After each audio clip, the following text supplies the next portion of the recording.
Hello, everyone. My name is Green. We're here with Hilarity Saves RPG for our first ever session of The Valley, set in 1800s for this one shot. I'm here with my lovely cast. We're going to go ahead and jump around to introduce ourselves. We'll go ahead and start with Andie. Go ahead. Hi everyone, my name is Andy. My pronouns are they, any. I'm very excited to be here. I'm playing a very well-adjusted man. Their name is Erman, but they go by Herm. And yeah, I'm very happy to be here. Fantastic. And we'll jump over to Preston. Hey everybody, I'm Preston. I go by Hummingbird on the internet, and I'm playing Nathaniel Douglas, who is a wealthy employee of the mines. That's it. All right. And then we're going to jump over to Danny. Hey, what's up, everybody? I'm Danny. You can find me at Danny the Storyteller on Threads and Instagram. I'm part of Dungeon Dropouts, and I will be playing Ollie Restwell. Woo. Okay. And then go ahead, Sean. Hello, everyone. My name is Sean. You can find me all across the internet at helpactionneeded. And today I'll be playing Oscar Sinclair, a normal guy. Fantastic. And Ran?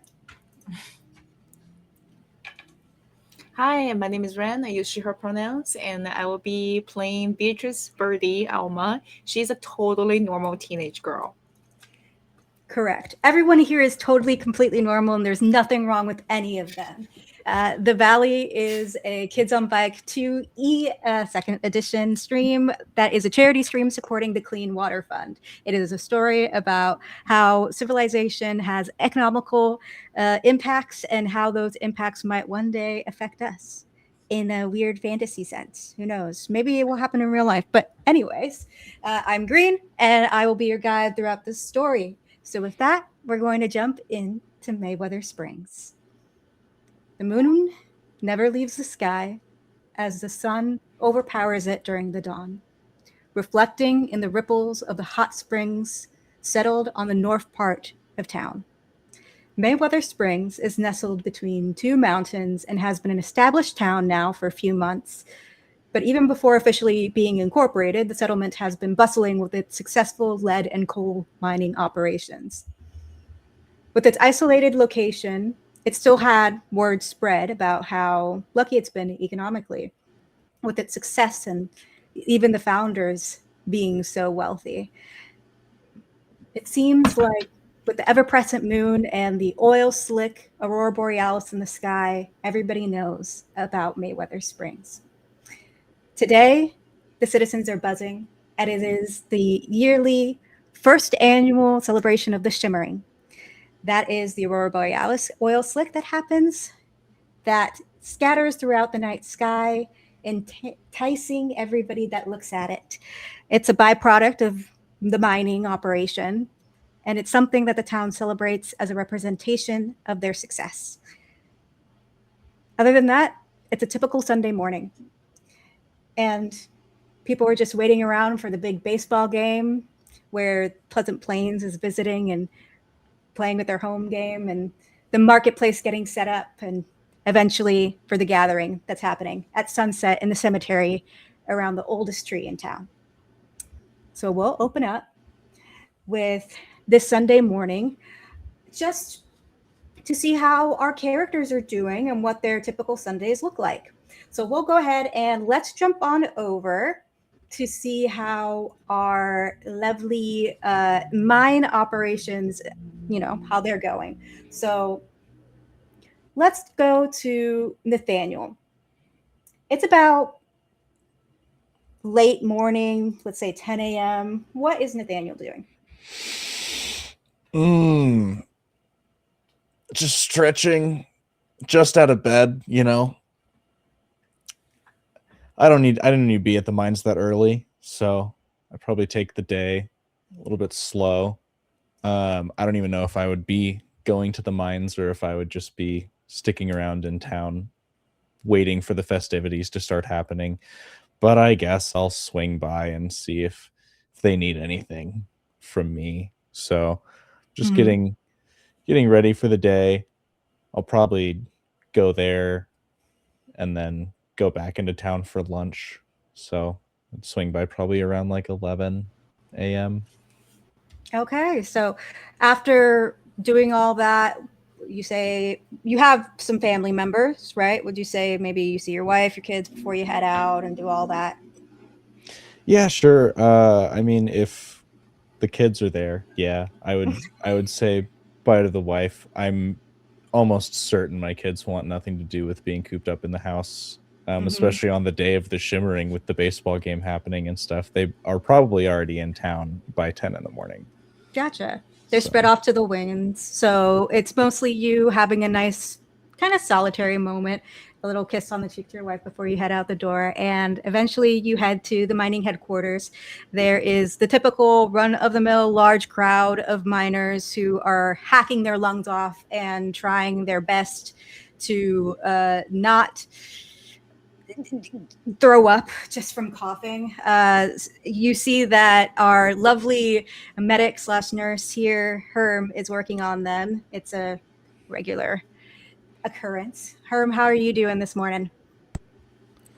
Herm has been awake for the last 27 hours, I think, at this point in time. uh, is currently working on several of the miners. Mostly it involves getting them to purge their lungs by any means necessary, as he has several of them sort of hunched over. One of them attempts to walk away, and Herm very quickly yells at them, "For the last time, stay right there and keep coughing. If you walk away again, I'll break your legs myself." Why do you always threaten to break my legs? I need those. Because you keep walking away. You're going to die. Cough. You just see them like trying really hard to cough now because everybody's terrified of you. What's your reaction to this, Nathaniel? oh, that's what I see as I get here. Yes. Love that. I mean, this seems standard operation, I would imagine.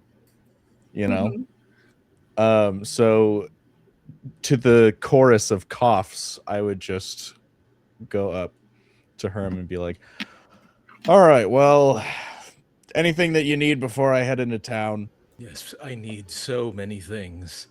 Please. Sure. Well, we'll see what I can do, and I'll like take out like a little notepad pocketbook thing. Be like, shoot, it's the shimmering. I'm feeling like we can get somewhere. Nathaniel, half these people have pneumonia. The other half, something far worse. Please. We need to do something. Right. So pneumonia, that's a whiskey solution, and I mean, you're the expert, so Medicine? Could we get medicine? Is that on the table now? it depends on what medicine we're looking for, really. At this point, I will take anything, Nathaniel. Any medicine at all. I'll make it work. Just get me anything. You'll make medicine. Got it. That's all that I heard. No, And I'm that's just jotting that's down. not what I said, Get Nathaniel. cheap ingredients. Get whiskey. Get washcloths. Oh, my I'm on it. Oh. Herm fully turns to like some of the people that are like still by the area coughing, and does just kind of like shake his head at them, sort of to tell them there's not much I can do. I'm sorry. Again, I think I coughed up a kidney stone. Oh, let me Better take a that look. way than the other way, huh? Oh God, it's solid. Why is it solid? I don't know. Help! What do I do? Dude. I You're think the at this, nurse. What do I do? I think at this point there's a very quick zoom out so that the camera doesn't have to visually look at this. We hear some ungodly noises. I'll use my knack for purging on this There's particular a shadow. individual. We don't have to go into detail. No. Anyway, you leave to this beautiful symphonies of bodily fluids happening, and you head off into the marketplace.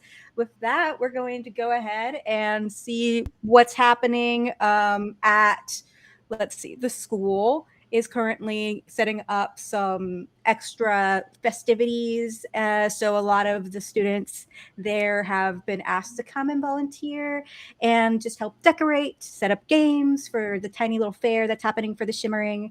With that happening, Ollie and Birdie have been requested to come because it's a full school-wide volunteering, just initiative. So I would like to see how Ollie's doing, if he goes this Sunday morning, what he's up to.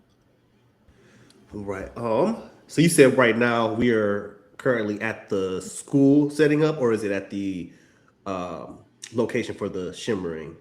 So the school is doing kind of like its festival thing for the Shimmering. So they asked the faculty and the students to come and help set up for it later because they're going to be holding the sports event there. Okay, so we're at the graveyard where the tree is and everything. We're at that location. Yeah. Okay, perfect. So that's what I want to make sure. So, Ollie is lying in the grass next to the mausoleum. And, he is currently taking a break. Shout out to everybody who got that one. It took me a second, but I got it. He's currently taking a break from all the hustle and bustle of preparing for this event. It's a lot more lively here in the graveyard than it usually is. I do enjoy this simmering, but it definitely disturbs my only little place of peace and respite. But I can't complain too much. And he's sitting with a little satchel, kind of with a bunch of books spread out, and he's reading through one right now. He's reading through a copy of Lenore by Edgar Allan Poe, and he is also kind of jotting down some notes in a notebook at the same time, kind of going back and forth, reading the book, and then gets an idea about something, and he seems to be in a notebook making equations or math, but it's with pictures, and he's drawing like flocks of birds, minus a couple birds, plus, and he tries to draw like a rudimentary cave, and divided by in a little drip of water, and then there's a little symbol like a cross or something like that, and he just like, I think that's all I can do for now. And he kind of looks out into the crowd, and he scans everybody and seeing if he can spot Birdie while he's kind of staying down low. All right. Speaking of Beatrice, does she show up? What's she doing? Oh yeah, she is showing up, and then she is kind of with her hand on her hips, just looking up at some other kid who is tying up ribbons to decorate the trees and things. And she's just going, orange is not the color for right now for the Shimmering. That's for Halloween. Do a different color, okay? Okay, but this is the only color they gave me. Can you give me another color? Well, make it work. Okay. How do I and then they get down and then just take the ribbon and start rubbing it into the dirt to try to change the color. And also, the orange is so going to clash with my dress. I'm so sorry. If I don't win the Shimmering Queen, I'm going to blame you. Oh, that's a lot of pressure. Okay, and they just like double up on the speed of rubbing the dirt into this ribbon. And they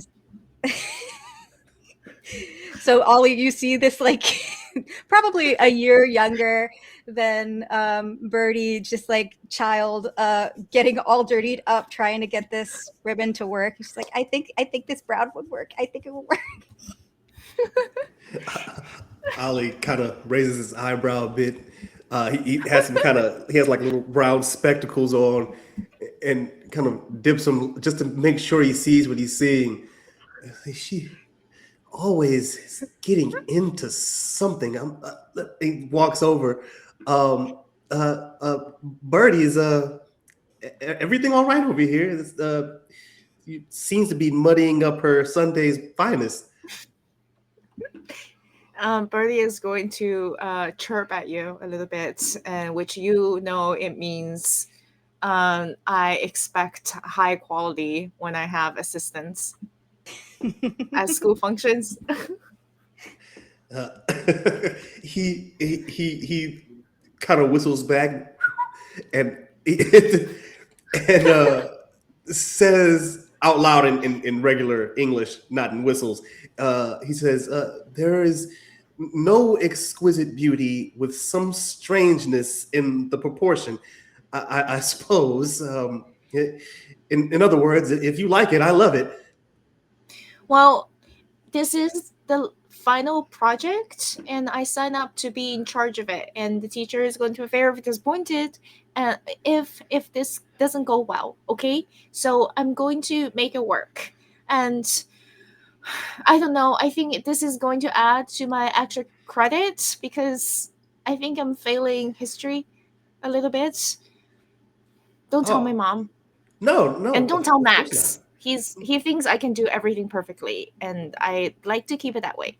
Speaking of Max, he's coming up around the bend with a bouquet of some wildflowers that he got on the way from a little bit of extra money that he got from his dad, Nathaniel. And he's got a big smile and like waving at you.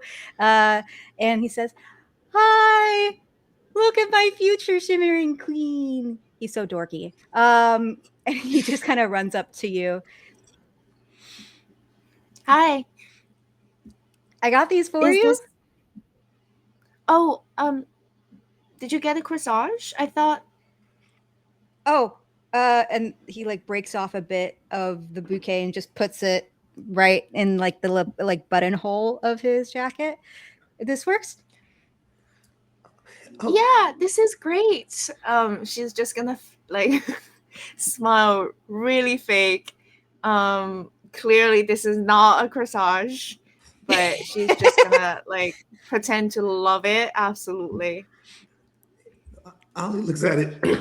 Says, "Actually, Max, that's a very popular flower with some of the natives of the old area here. They used that flower in particular to embalm the bodies before they buried them. And if you smell it, it has kind of a menthol smell, and that really helped to hide the smell of the bodies. That they would bury their dead behind their homes to be closer to the family. But good choice, actually." Birdie is going to tweet at Ollie and say, "I can't whistle, so I'm just gonna, say that." And Ollie, you just hear it is actually really, really appropriate, I guess, depending on what you think. But this is still not a corsage. I'm just going to make something myself. It's fine. Okay. Yeah. Can I make it up to you by giving you food or something that doesn't involve death?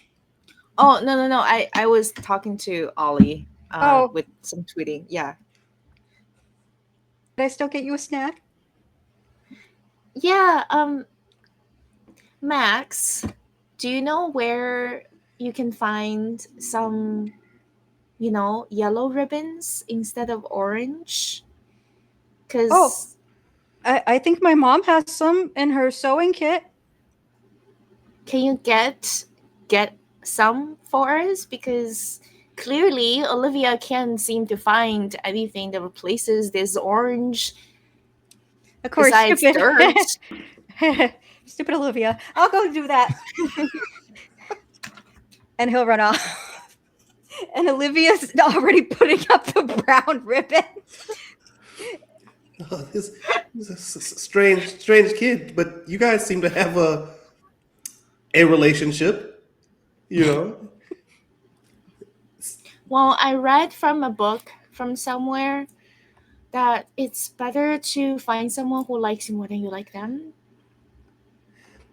Definitely puts the ball in your court, so to speak. I suppose. Listen. Uh, He's I really, really good at drawing. yeah, he seems like a very artistic individual. Look, I'm not judging at all. Look, if you're happy, I'm happy. Just know that if you need anything, I'll help. I know he's looking for snacks. I can help him find some of those specific seeds that you seem to like quite a bit. Um, don't worry, I won't tell him about anything or anything like that. But and also, don't worry He so can much. really go for some couscous. And it goes in his pocket. I kind of figured you would say that. And he pulls out a little bag. I don't. It's not weird or anything. I just kind of been watching you. Here's just a little bit of couscous. I saw that you were eating it dry the other day. So it's yours if you want it. Thank you. She just lights up and Yeah, we of just course. take the couscous and start stacking on it, and it's just dry ones. Ollie goes and takes a little pinch and tastes it. That's an acquired taste. Look, don't worry so much. I think you have things very graveyard chic here right now. I think you're doing a really good job. I think this is going to be a shimmering for the ages. I've been practicing my song, and I hope it's enough to win me the crown. Well, is there anything you're looking forward to tonight? Maybe I can pay special attention to it. Oh, anything that I'm looking forward to. Well, I'm looking forward to seeing who gets crowned as queen. Well, that would be me. So there is already the spoilers. Unfortunately, there is no surprise there. Spoiler alert, but that's fine. We're going to zoom out on that. And in the background, as we pan over, we hear a couple of other kids talking to each other. And it's Olivia. And she's like, why do I have to be so nice to her when she treats me like that? And then the other girl, Sarah, she's like, shut up. She died. Calm down. And we move on over to where Oscar's hanging out this lovely Sunday. Sean, what is Oscar doing? Yeah, Oscar's having a normal morning. He arrived around the same time as everyone else from Pleasant Plains did. He kind of spent some time just, checking up, seeing if the recommendations for how to successfully throw a festival in this area have been followed. So, like, checking the market area, checking out the graveyard, seeing if anything weird's happened, keeping an eye on the tree line always, but also just, like, trying to read the general vibe of this town has been here a couple months and are already worshiping the weird thing in the sky. That's on them. That's not on me. And just kind of seeing if the town is becoming aware of how quickly they've bought into local tradition and folklore, and kind of keeping his head around to see if anyone else is thinking maybe we're moving a bit faster with things we don't understand. As you're walking around town and looking at the main street, you see the hustle bustle, the decorations, the motifs of canaries everywhere, which is the town's like mascot. As you're kind of keeping an eye on the tree line, I would like you to roll something for me. Do you have an argument for what you would like to roll? I imagine brains would probably make the most sense here. Yes. Okay, cool. So this is my D10 and a +1. Am I trying to beat a certain DC or just see what I roll? We're just going to see what you roll. It's kind of like a tiered situation. Okay. Mm-hmm. Cool. Wasn't sure if I could have it and succeed. That was bad. I rolled a 1, so that's a 2 total. Great. You don't see anything but the glistening of the trees and the wind kind of just bristling. Nothing really there. You can't shake this feeling that something might be looking at you, but you can't see anything. So nothing to worry about. Moving on, though, what you do catch in the middle of town, which is very hard to miss and everybody sees, is the local town crazy, Mr. Duncan, who is riding on the back of his giant potbelly pig and handing around little cat claws that have fallen off of his cats. Oh, hello, Mr. Duncan. I see you are attending to the festival. I sure am, young man. Here, you have a little claw for you. It's good luck. Thank you, and we'll pocket it. How does your cat regenerate claws so quickly? It's called shedding, my guy. I have him clawing up everything, including the piggies. They always fight. Yep. Okay. Where are you from before you came here? Here. Oh, okay. Well, you have a great day, Mr. Duncan, and I hope you have everything go well for you.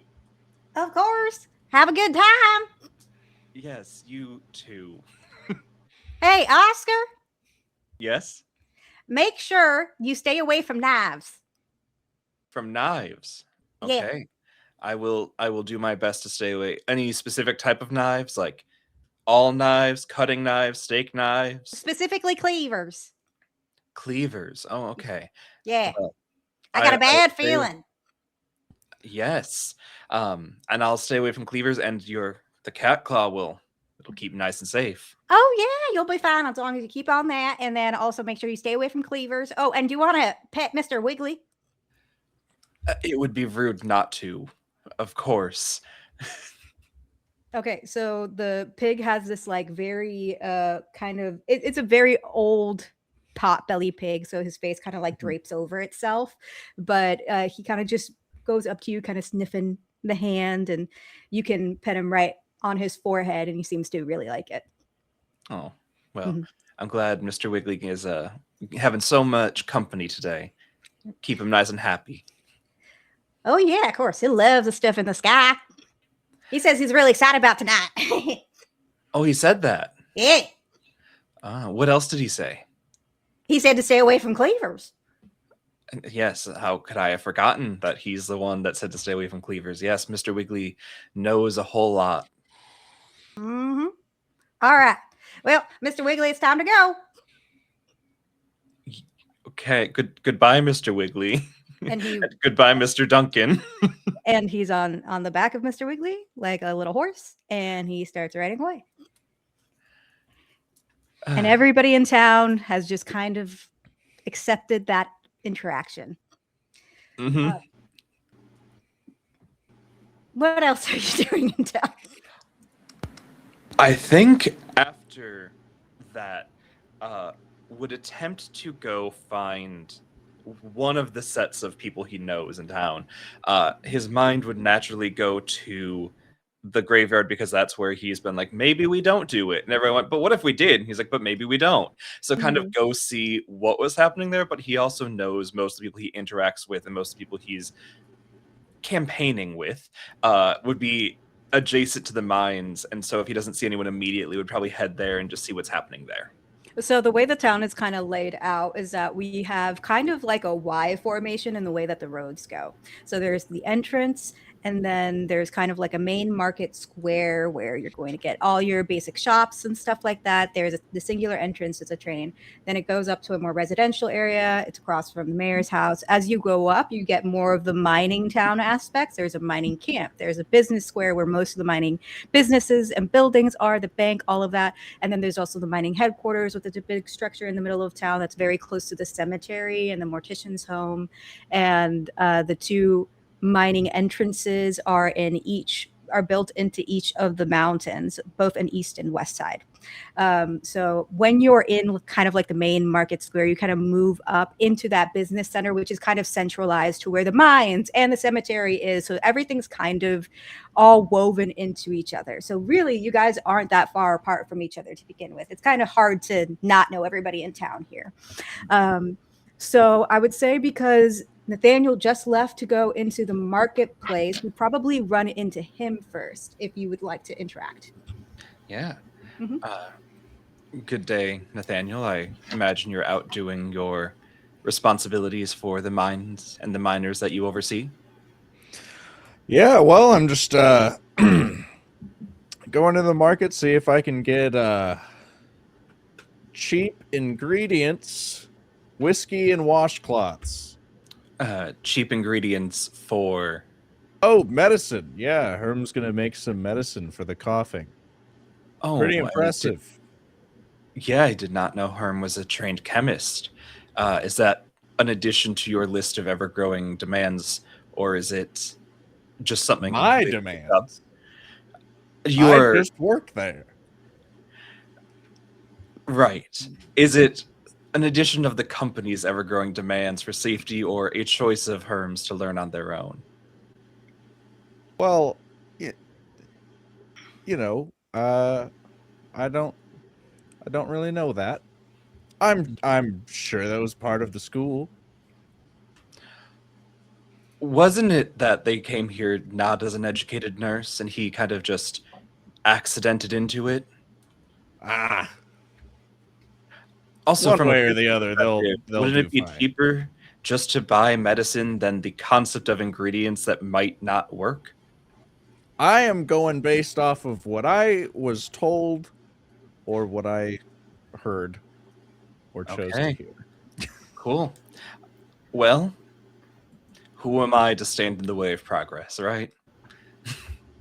Yeah, well, I did you catch Mr. Duncan? I heard he was, here. Handing out, and we'll gesture to his waist, yes, handing out cat claws, and Mr. Wiggly seems to be prophetizing the stars today. Great. Yes, I should stay away from cleavers, I've been told. Should stay away from Mr. Duncan. Right. Well, I'm heading into the market. Are you here for long or? Oh, I'm around. Right. Yeah. No, I know that. Mhm. Have a great shimmering, and he's gonna go. Above table, Yes. I am on my way to rig the shimmering election. Great. Because there's no way anyone's voting for my son. All right. But Is there he any? will win. Above No, table, yeah. Yeah. can I spend 2 adversity tokens to use unassuming and follow him unseen? Yes. Why would I say no to that? Great. Is there anything anybody else would like to do, by the way? And then we'll go through the tiers. No? Okay.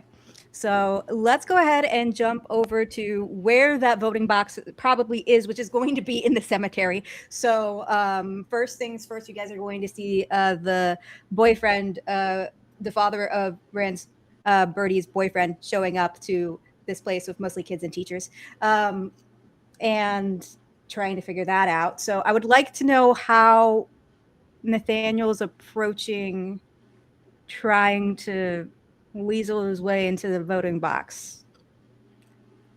Is it like a really public voting box, or is it kind of like inside somewhere? I would say there's a booth where like a little stand where people are going in and writing in their votes and they're putting it in like a shoebox situation.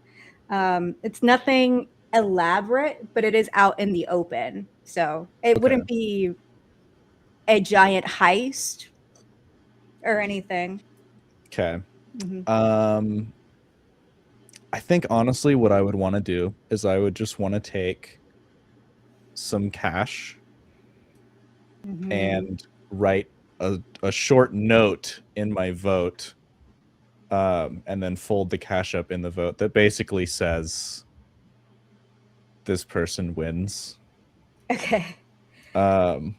And I don't know if I would need to use my I have wealthy as one of the perks that I have. Yes. Okay. So with wealthy, for people who don't know, You can spend money as though you were in a higher age bracket. For example, a wealthy child is considered to have the disposable income of a typical teen, and a wealthy teen is considered to have a disposable income of a typical adult, and a wealthy adult is considered to not have to worry too much about money. And they would certainly be able to buy anything that they need and likely be able to spend their way out of a lot of situations. So this is already giving you a good upper hand when it comes to this. I would still have you roll charm because you are persuading somebody to go against their morals here, which is specifically the arts teacher who seems to be manning the booth with the shoebox. If you'd like to do the interaction first, you can, or you can roll first. Depends on what you want to do. I'll roll. Mm-hmm. And this is my first ever Kids on Bikes roll. So it's my Ooh. dice is a D20 for charm. Okay. And then it's just a straight D20. I don't see any other. Yeah, Okay. you just roll D20. And, I'll have the DC for this because it's you're already pretty good at this. It's probably going to be like a 5. Oh, good, because I rolled an 11. Fantastic. All right. So you do this pretty dang well. With that, you succeed pretty impressively. So it's up to you on how well this goes, really. So how do you go? What's the art teacher's name? We'll say her name is Abigail. Okay. Well, Miss Abigail, I just came to, cast my vote for Shimmering King and Queen. And I'll slip the note to her instead of the shoebox. I'm sure this will come out as a fair and balanced election. How much money are you slipping her?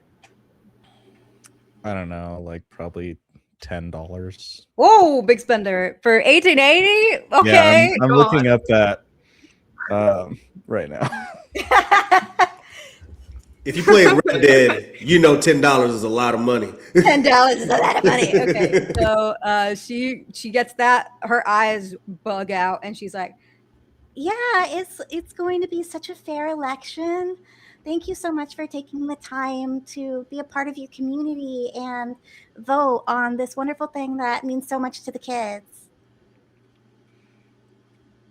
Absolutely. Yeah, have a great Shimmering. And I did look it up, and that's almost a $400 value today. Oh, yeah. Oh my She's God. having a good day. No medicine. No medicine. I just want to None. reiterate. As you turn around, Oscar just seems to be there. Unclear how he got there, unclear where he came from. Oh, I see election interference is already making its way in. I'm sure the mines will appreciate the lack of money. There are more important matters, we see. I don't know what you're talking about. I do. All right. Oscar. Nathaniel. Somewhere I in know the who you're world, not. all Herm's ears are burning. Well, we're also all, I think we're all in the graveyard now at this point for the most part. Yeah, everybody but her, like Ollie and Birdie are both there decorating. Would Ollie have seen that interaction? Is it possible to have peep that happen? I would say that it would be a roll to determine how much of that interaction you caught. Okay. Do you have an argument for what type of roll it would be? I'm guessing that it would probably be brains. I would agree. Mm-hmm. Yeah. And then my brains is, hold on a second, my brain should be a 12. And my grit, 1 second, switching, I forgot to change this earlier. All right, so I have a 12 in brain.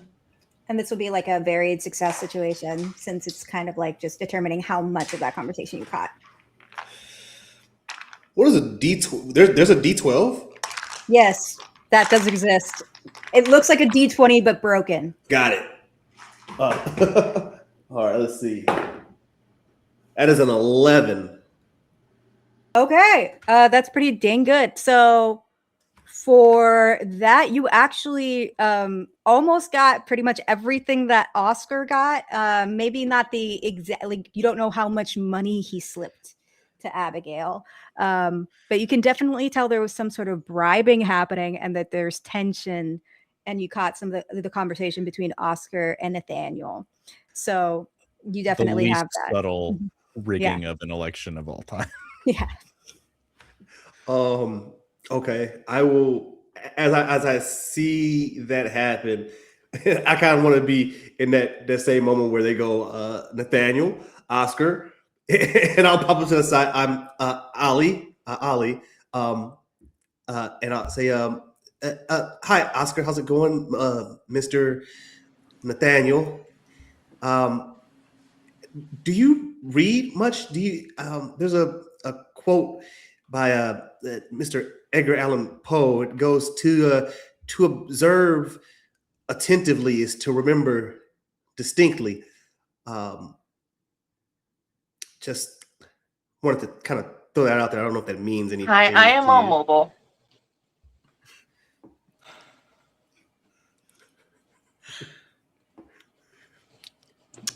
I think Oscar smiles and waits to see if Nathaniel responds to that quote in any capacity. He doesn't. So, fair enough. Fair enough. I Can't hear you at all. oh no. Technical difficulties. Let's do a quick little timeout here. Okay.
You're back.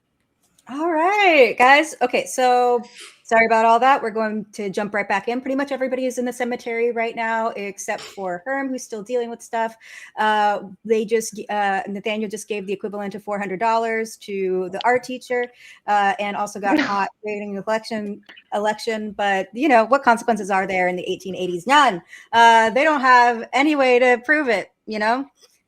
Anyway, we're gonna move on. Ollie, you basically saw everything except the amount of money he gave. Yes. And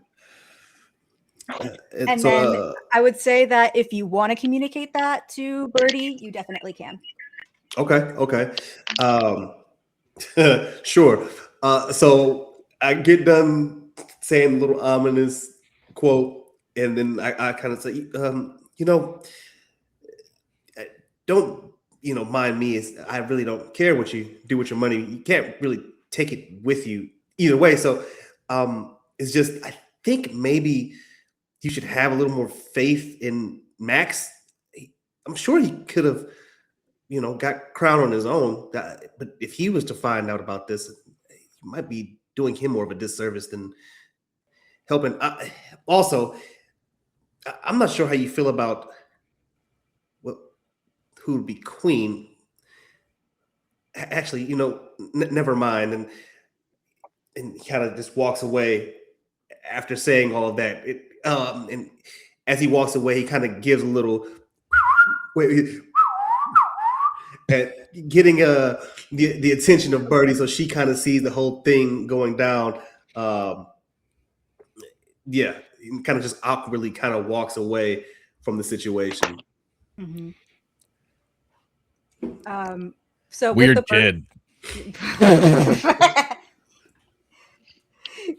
You can probably understand everything that just happened from all those bird whistles. And then and then Abigail also likes comments just like, children just don't understand the complication politics, levies in our lives nowadays as adults. I'm sure I don't know what you're talking about. Yeah. Anyway, have a wonderful day, you two. Did you want to vote, Mr. Sinclair? Oh, I don't believe I can, as I'm not a resident of the town, but I'm glad you're doing things so openly where everything can watch and those that know will know. Yeah, God sees everything. Anyway. Oh, him too, sure. It's a popularity contest, really. I mean, it doesn't matter. Okay, sure. Mm-hmm. Who would you like to vote for if you would like to share? Who was that girl that had to put mud in it? I think her name was Olivia. I want to vote for Olivia. I normally would vote for Birdie because respects Birdie, but right now it's the moral of the thing. Looks around, sees a sad child rubbing mud into their clothes. Change it, goes that one. Vote for that one and whoever their best friend is. Okay. And speaking of the ribbons, we're going to jump on over to Max. He actually went back to his house and then went back to the headquarters to go find Herm. And Herm, you get a little knock, taking a bit of a break from taking care of all these different miners right now. You get a little knock on you kind of have a little office break room situation. That's also there's a toilet in the corner. It's very cramped in there, but it's yours. And Max kind of says, "Hello, Herm. I wanted to ask you. Kill me. Please make it quick." What? No, just come in. He opens the door and looks a little concerned when he comes in. He's like, I have all these ribbons, and I thought it was a good idea to get white ones. And I know that the bandages here are white, so I was wondering if I could get some of that, and maybe that would be helpful with decoration. Give options. Okay. Herm's gonna look into the cabinet, and I think this kid is going to watch Herm go through the various wound dressings we have here, and is just going to go blood, piss, vomit, no, something else. Do you not have any clean ones? Here, he'll toss it in Max's hands. Those are clean. The person that had them died, so you can use those. Great. And he'll just put it in the basket. Are you gonna come out to the festivities later? Yeah, sure. Are the mines closing for the festivities? Max, are the mines closing for the festivities? Tell me yes. Lie to me. Lie to me right now. I think so. I think so. I think they gave everybody the day off. Then yes, Max, I will be there. I will be at the festivities. Are you okay? I'm fine, Max. I have snacks. Would you like one? No, Max. Don't open any food here. If you do, you won't be able to eat it. Okay. And he just puts it back in the basket. Thank you for your help. I hope to see you later and hopefully in better spirits. Spirits. You're right, Max. That is what I need.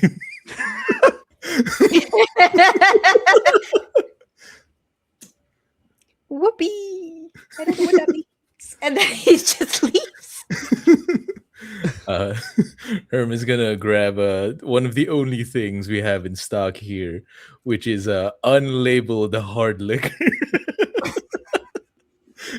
He's gonna walk out into town, just taking a swig of it every now and again. It's just isopropyl alcohol. Hey, it's good enough to numb the wounds. It might numb this one. Oh my god. As you're walking out, you eventually see Mr. Duncan, and he approaches you and he's like, "Oh, hello there, Herm." Duncan, you piece of shit. Tell me why I found a calcified kidney stone in one of the miner's lungs, and in the middle of it was some form of cat claw. How did that happen, Duncan? How did the miner get cat claw in their lungs? I don't control what happens after I give the claw. The claw does its own thing. Stop giving people the claws. Just don't do it. Why? Because people are getting it in their lungs, Duncan. I don't know how. Yes, you're right. You can't control where the claws go. You can stop them from being there in the first place. Throw them away. I think Mr. Duncan puts his hand on Herm's shoulder while still piggybacking off of Mr. Wiggly. And he says, "Young man, I'm going to give you some advice. Please don't. I'm going to. And Mr. Wiggly, he's telling it to me right here. All right? So you listen up, open your ears. All right? That bottle isn't going to give you anything but a bad kidney and also a real good time. So make sure you finish it up. Take this cat claw, put it in your pants, and then fry up some onions." No.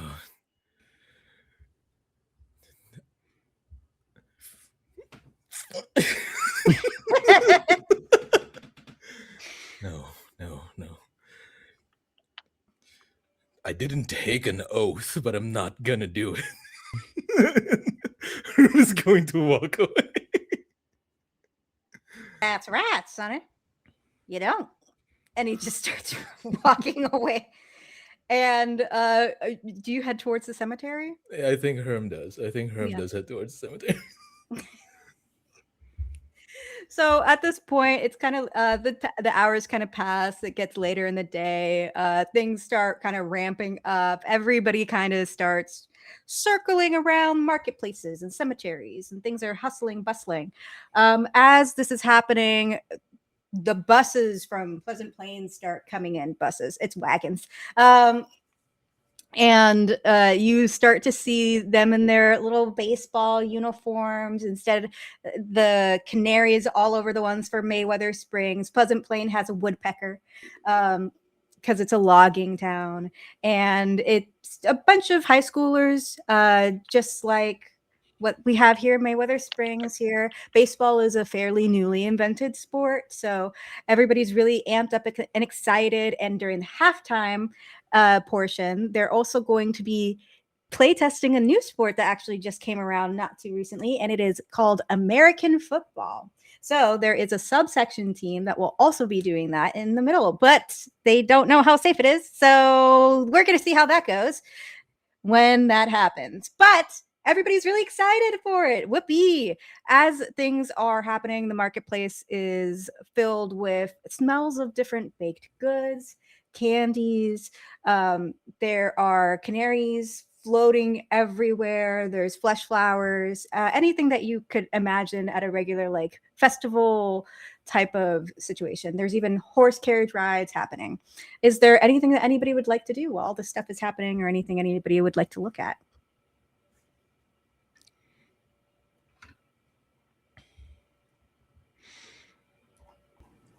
I think Ollie is going to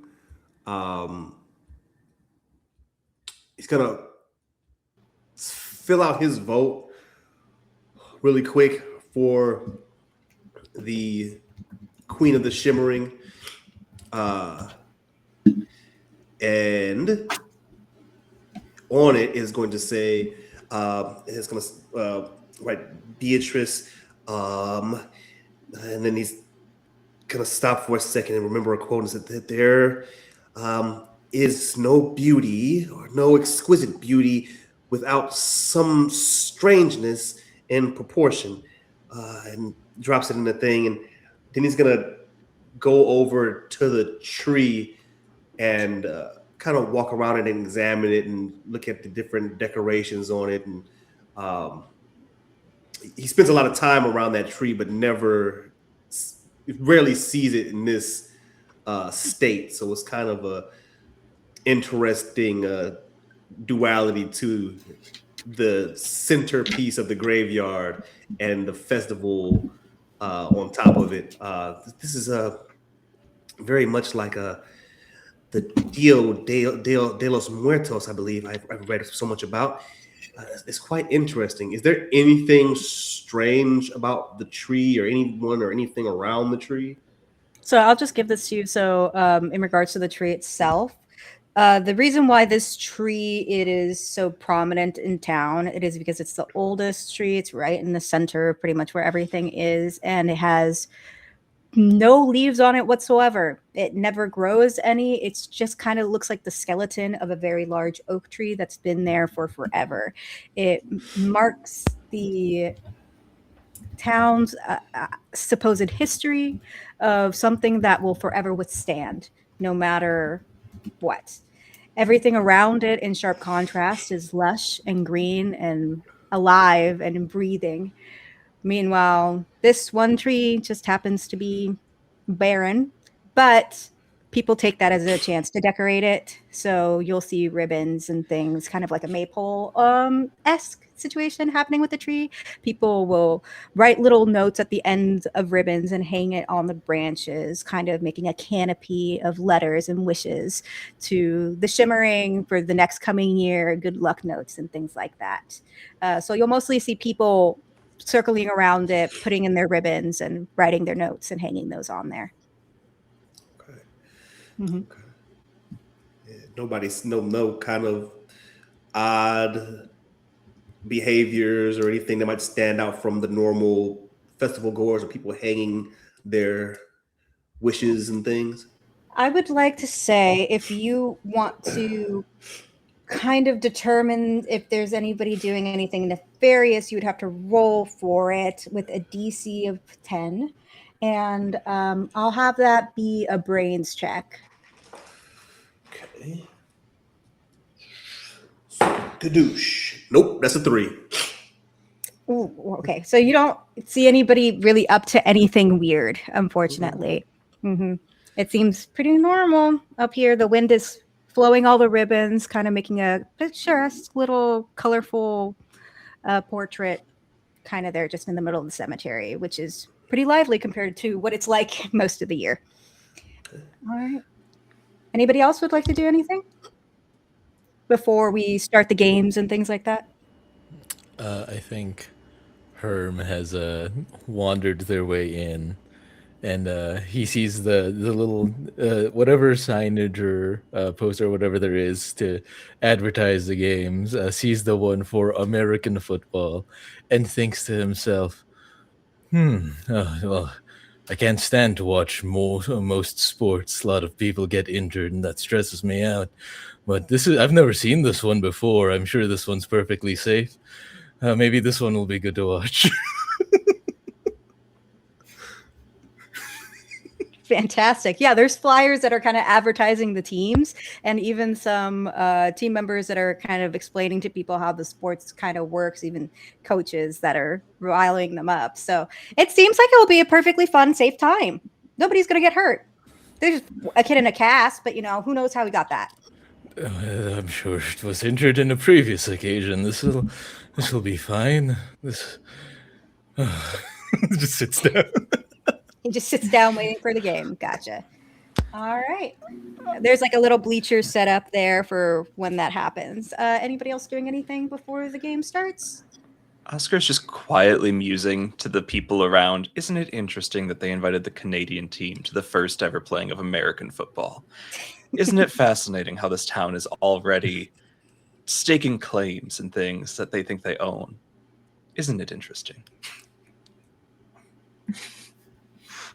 Is he just like thinking this to himself or saying it? No, out he's like going around, like when he's pulled into conversations, like just planting that thought amongst mostly the Pleasant Plains, but also a couple of like the Mayweather Springs that he knows are more like, maybe we shouldn't rush into all this, just putting it out there. Yeah, so you'll get kind of like a response from one of the other guys that are kind of there, maybe vending some pecans, some sugar-coated pecans. He's like, yeah, I did think that was kind of weird. But I mean, they're the closest to us, and we already got a repartee, so as the Canadian French would say. Yes, but couldn't have been just a different term. Had to not only steal from the English, but then also claim it's American. Well, just interested. Yeah, that is interesting. Maybe somebody should say something about that, Yeah. Like, it's wrong, right? It feels wrong. It feels like a bad way to start a festival. Theft and misdirection. A theftival. A theftival, yes. Yes, the Shimmering Theftival. What a great name. You know what? That might be some good marketing. Could be. If there's one next year, yes. I'll bring it up to the mayor. Okay. Yeah. And yeah, he's just being a problem. Just doing that about town. Yeah, he's just going around trying to advocate, and so mostly not working. But he's trying his best. However, if you do want to get some people on your side on this stuff, sorry for hitting my mic, you can roll charm, and it will be kind of like a varied success situation. So no DC. Sure. That is my D12. That is a 9. Okay, so there's a good amount of people who actually are responsive to what you're saying, and it's kind of making them think a little bit and giving them something to like consider going into maybe the next festival season, like what will work, what wouldn't. So you're actually having pretty good kind of constructive conversations. Good. All right. Anybody else want to do something where we're I wanna go to Olivia and pull her aside in a more private situation and just say, okay, I'm so sorry I yelled at you earlier. I'm just really stressed out because I really want everything to look perfect. I'm gonna be a senior soon, and you know how it is. Here, I brought this. I brought this for you. I know you're also running for the Shimmering Queen. So and I felt like this is gonna look really pretty with your complexion and your hair color, and she's just gonna like give her this necklace that she's made out of wildflowers and stuff. Oh, this is so pretty. Thank you. Yeah, it's all right. we have to stick together, right? Like us girls, those boys, they're just getting so much without having to do anything. Like, did you see how much effort each one of us have to put in? And those boys, they just show up. They don't even have an outfit or anything. Yeah, I always take like 20 minutes to do my hair every morning, but then my brother just like wakes up and walks out the door. It's really annoying. Yeah, and then all the girls go crazy at them. For Yeah. what? For what reason, you know? Mm-hmm. Yeah, you're right. It's okay. It's not that big of a deal. I understand just- getting stressed out. I'm sorry. I didn't mean to yell at you. No, it's okay. It's okay. I do get it. I do get it. So, but thank you so much. I really appreciate that. Even though you're Well, totally I'm going to vote for you since I can't vote for myself. So counting on the vote from you. yeah, of course. I'll give you a vote. Okay. Well, I'll see you at the newspaper meeting next Monday. Yeah, of course. And you're gonna watch the game. Yeah, of course. Yeah. She understands nothing about the game. No clue. And okay, anything else you want to do before that, or we're good? I think I would be wrapping up a purchase order because I don't know if we would actually have, like supplies or anything, or if we would just like pay to get them on the next shipment or something. But I would at least do that before the festivities start. Okay, you just brought your work with you. Well, Or I have are a you- list of 3 things that I have to Okay, got you. order. So So you're going around the marketplace and you're trying to find the whiskey, the all that stuff, right? So yeah, the cheapest I can find for whiskey. Ingredients, I am just looking for random things that I think are medicinal. And I wanted to get some washcloths. If I can find maybe a roll of gauze, I'll be like, I'm gonna look really generous if I get one of these. So I'll do that. I have a budget of $3. You know what? Great. Evidently, Green, you're the only one I can hear right now. I'm gonna refresh and rejoin. no problem. In the meantime, your difficulty on this is going to be a 16, and we're going to have you actually roll brains because you're trying to find all this stuff at a festival market Mm-hmm. with $3. So my brains dice is a D12. Great. Do you still want me to roll? Yes, because there is still a possibility for your dice to explode. So 2. great. So you, how do you first approach asking somebody for these materials? Well, I'm gonna start with whiskey because I know where that is. Okay, fantastic. There is somebody with some whiskey. So Yes. So I'm just gonna go for that. You don't have like the cheapest. I just need like a couple bottles of the cheapest that you have. yeah, so a bottle's gonna be $2. What? Sorry. A bottle of whiskey's gonna be $2. Well, I'll just get the one then for Okay. now. And I'll just like pull out the cash for that. There you go. You wouldn't happen to know where I could find cheap medicine ingredients? Well, the whiskey, I think, covers all of that. That's, you know what? Good point. Appreciate the time. Can you throw in like a washcloth or two? Just, I got a dish rag. I'll take it. I'll give it to you for 50 cents. 50 cents? What kind of operation are you running here? Well, that makes money. Look, I'll give you a quarter, but that's the last. Fine. That's the final offer. All right. Deal. I'll take a quarter. 1 whiskey and 1 dish rag Mm-hmm. cost me $2.25.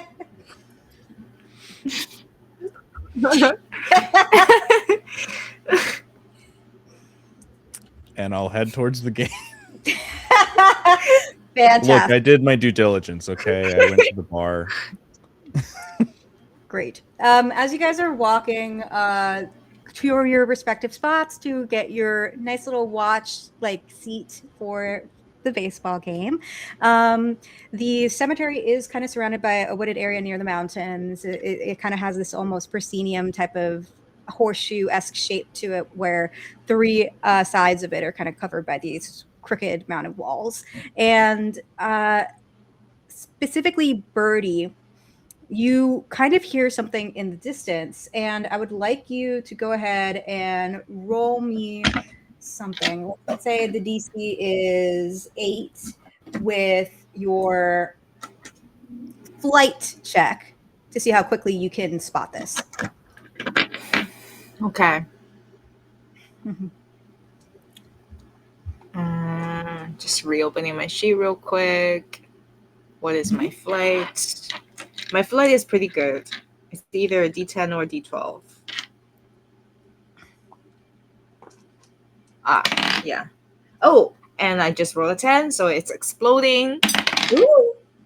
That's a 16. Fantastic. Yeah. Okay. So you definitely see this. By the way, just as a reminder, if you fail a roll, you do get an adversity token. So make sure you're taking care of that and keeping track.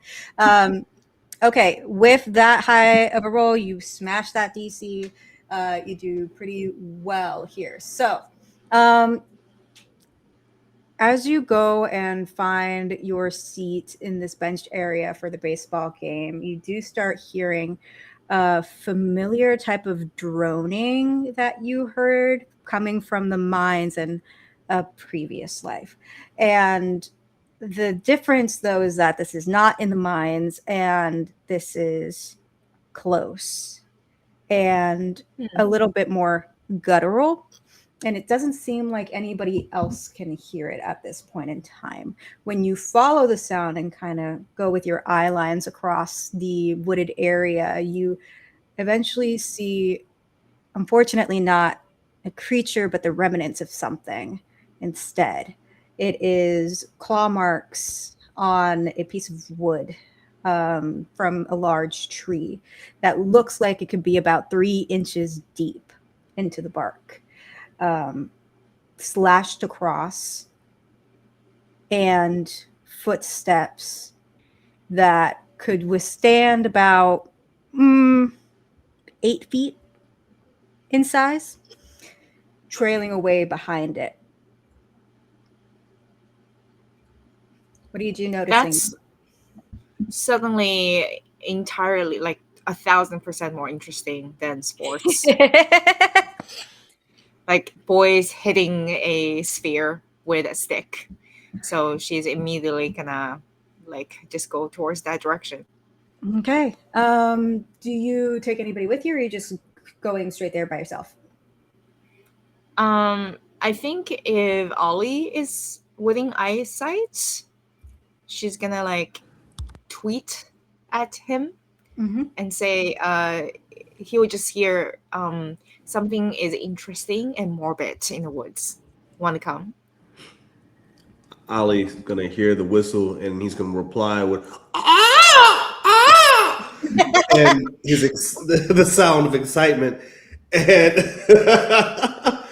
make his way over to where he heard the whistles from Birdie. And he's like, you said morbid? Something from past life, or the vibe. It's almost like you feel the vibe, and it's like from a past life. Does that make sense? Something I'm just before you came to my funeral home, you're saying? Well, no, I just mean like maybe you have had a past life yourself, right? I have a past life. Don't we all? Not that I remember. I suppose if I went through the same metamorphosis that you did, I don't know if I would remember much either. I don't have a past life. I just have a interruption. I'm like, girl interrupted in this life, right? But maybe I have had a past life. Who knows? What do you think that you have seen in this past life? Well, I see there's a really scary claw mark in the tree bark. He's gonna kind of look over. Oh my! He's gonna walk over to him, and give them a touch. That's about 3 inches deep. Um, he looks through some of his books. Have you ever heard of lichenism? Like when someone transforms into their bestial inner selves under a full moon. Yeah, exactly. Oh, this could be interesting. Do you want to follow and see what's on the other end of these footsteps? If you can transform into your bestial inner self under a full moon, what do you think it's going to be? It would probably be more than likely some type of badger or ferret, I'm guessing. I've always felt very badger What are you on gonna the do? inside. I would probably find I'd probably find things to eat. Mushrooms, morels would be very lovely. Any type of fungus that grows on any kind of dead wood really sounds quite delicious. The ones that I can't eat as a human that would kill me, I would love to try those as something that could digest them.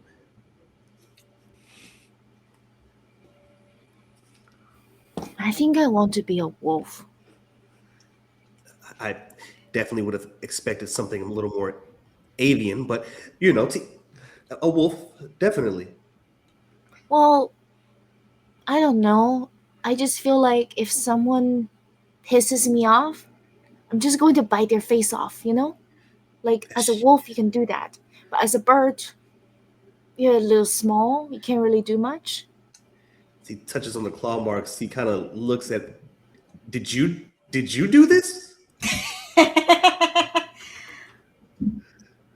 I don't have a claw. I mean, not now, but is it a full moon out right now? It's always a full moon out. Oh, that's. Huh. Did you know that there's always a full moon out? I actually just realized that it was full moon yesterday. It should definitely be new moon today. That is quite interesting. I am very curious about the situation. Is there any type of with these claw marks and these footsteps? Is there any type of blood or any other like fur or anything? Bits of clothing, maybe. No clothing. Is no it blood. possible to do like a brains check or something to see like what we can deduce? Yeah, of course. We'll go ahead and make this like very DC. So let's just determine how much information you can gather. Okay. That is. I am exploding today. Ooh, let's go. That is a 15. Okay, so with the 15, you can get pretty much a lot. So deducing, you don't see any blood, any fur remnants or anything like that. You see the claws and you see the footprints. And you notice that the footprints also have kind of talons at the ends of them, and they're very large.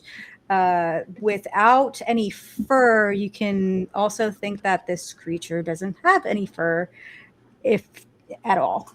And if he does, then it's not anything that's going to fall off easily.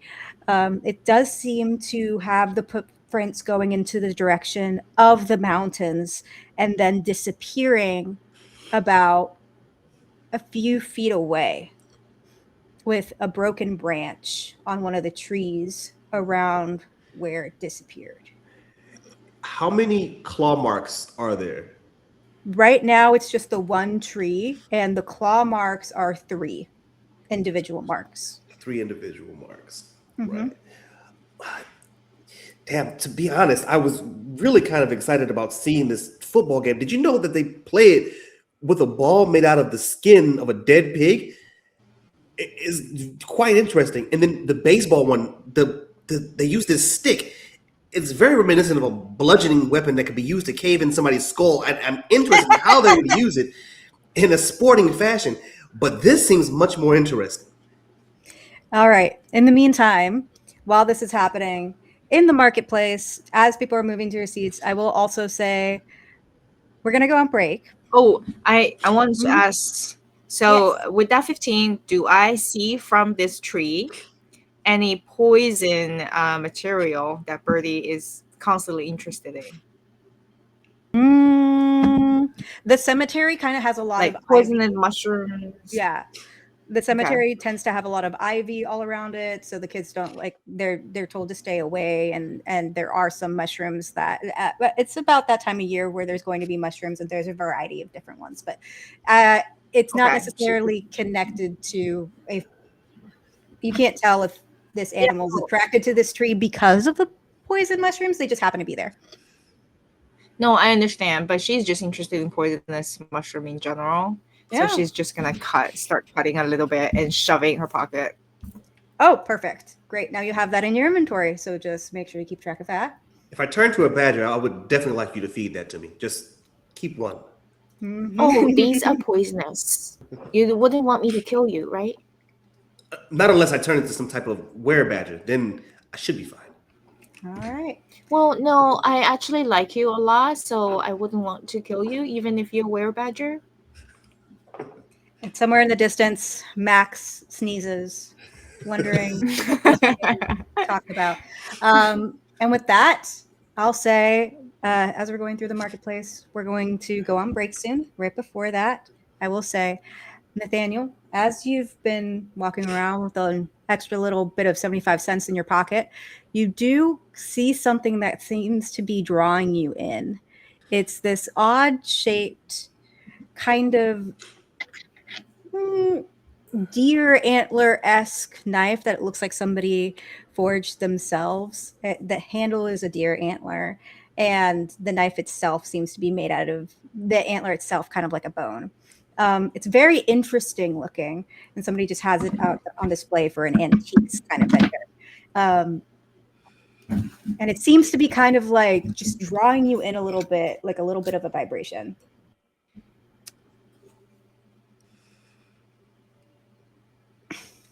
Oh, does it Something look like that. exactly like this? The blade's made out of bone, but yeah. How much for the knife thing?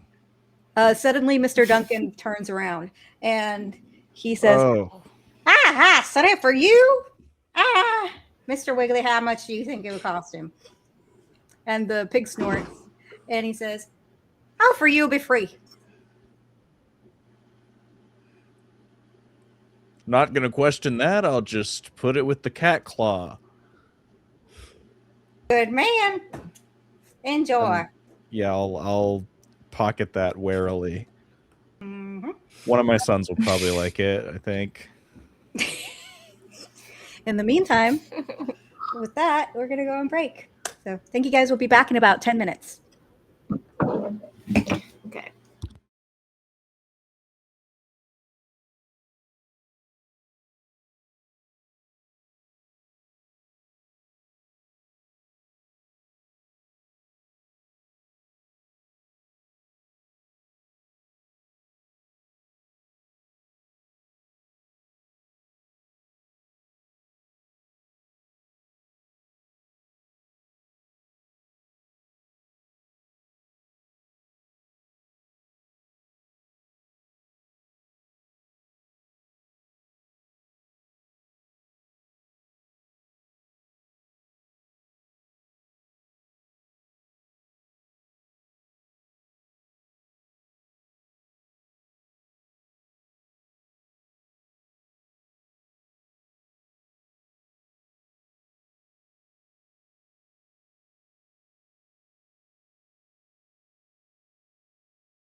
Hi guys. So hey, it's me, Green, and we're jumping back into the valley. But before we get back into the game, we did get another donation during that first half, and because it was a $10 donation, guess what? We get another spin on the wheel to make my life harder, and this game more fun. So we're doing that right now. Let's see what we get. Everyone chant third sport. I don't know how I'm gonna do it, but we'll do it. I'll make it happen. I'm God. Not really. Anna's God. All right. Let's see what we got here. Someone discovers an ancient artifact. Okay, so another artifact is being discovered. That I can do. That I can work with. That I can make really funky fresh. I'm sorry for no third sport, but you know, Bummer. sometimes the story would rather you have weapons. Everyone just needs to donate for the next episode to get a third sport, and then a fourth, and then a fifth. Exactly. Sports all the way down. They'll just keep Yes. stacking. That's how that's going to work. Yes. Yeah. But last we left off, we have Ollie and Birdie running off to do some investigating on these claw marks that they discovered, and also Birdie collecting some poisonous mushrooms. And then we have Nathaniel, who just found this deer antler knife that's made out of bone that Mr. Duncan gave him for free. Where it came from, the origin's currently unknown, and everybody's settling in for the baseball game. So welcome back to the valley, where everything is perfect and nothing goes wrong, and the moon is always full. So moving on, everybody's getting settled in their seats. Everybody's getting really excited for this game. There's announcements happening. The coaches are getting the different players all stretched out and ready to play. It seems like everybody's really invested to this game that's going to be happening. The way we're going to be doing this is that we're going to, I'm making this up as we go with the baseball. All of you guys are going to be participating with it, but not like as yourselves. You're kind of like rolling against each other in a way, with one person being a referee. Now let's see who the referee is going to be. Let's see. Based off of you, I need a D8. No, a D10. 1 second, I can't find my D10 now. There you are. Okay, so the referee is going to be Sean. So, Sean, the way that the referee works is that we are going to basically have Danny and Preston on one team, and then we're going to have Andie and Iran on a different team. And you guys are going to be the Pleasant Plains and the Mayweather team for your baseball game. And what you're going to be doing is you are going to make an argument on why your team is the better team. And you will have 20 seconds each. So 40 seconds for each team to make this argument. And John, you will pick whoever is you agree with would win most. And you get extra points if you make a baseball pun. This is how we're And doing just- sports and game. For them to be aware, are we pandering in character or are we pandering to Sean? You're the referee. Okay, awesome, cool. So you get to choose. Would you rather them pander to you in character or as Sean? You know, why not both? I'm just gonna go with whichever one feels better in the moment. Fantastic. I will be keeping track of the baseball puns and also time. Okay.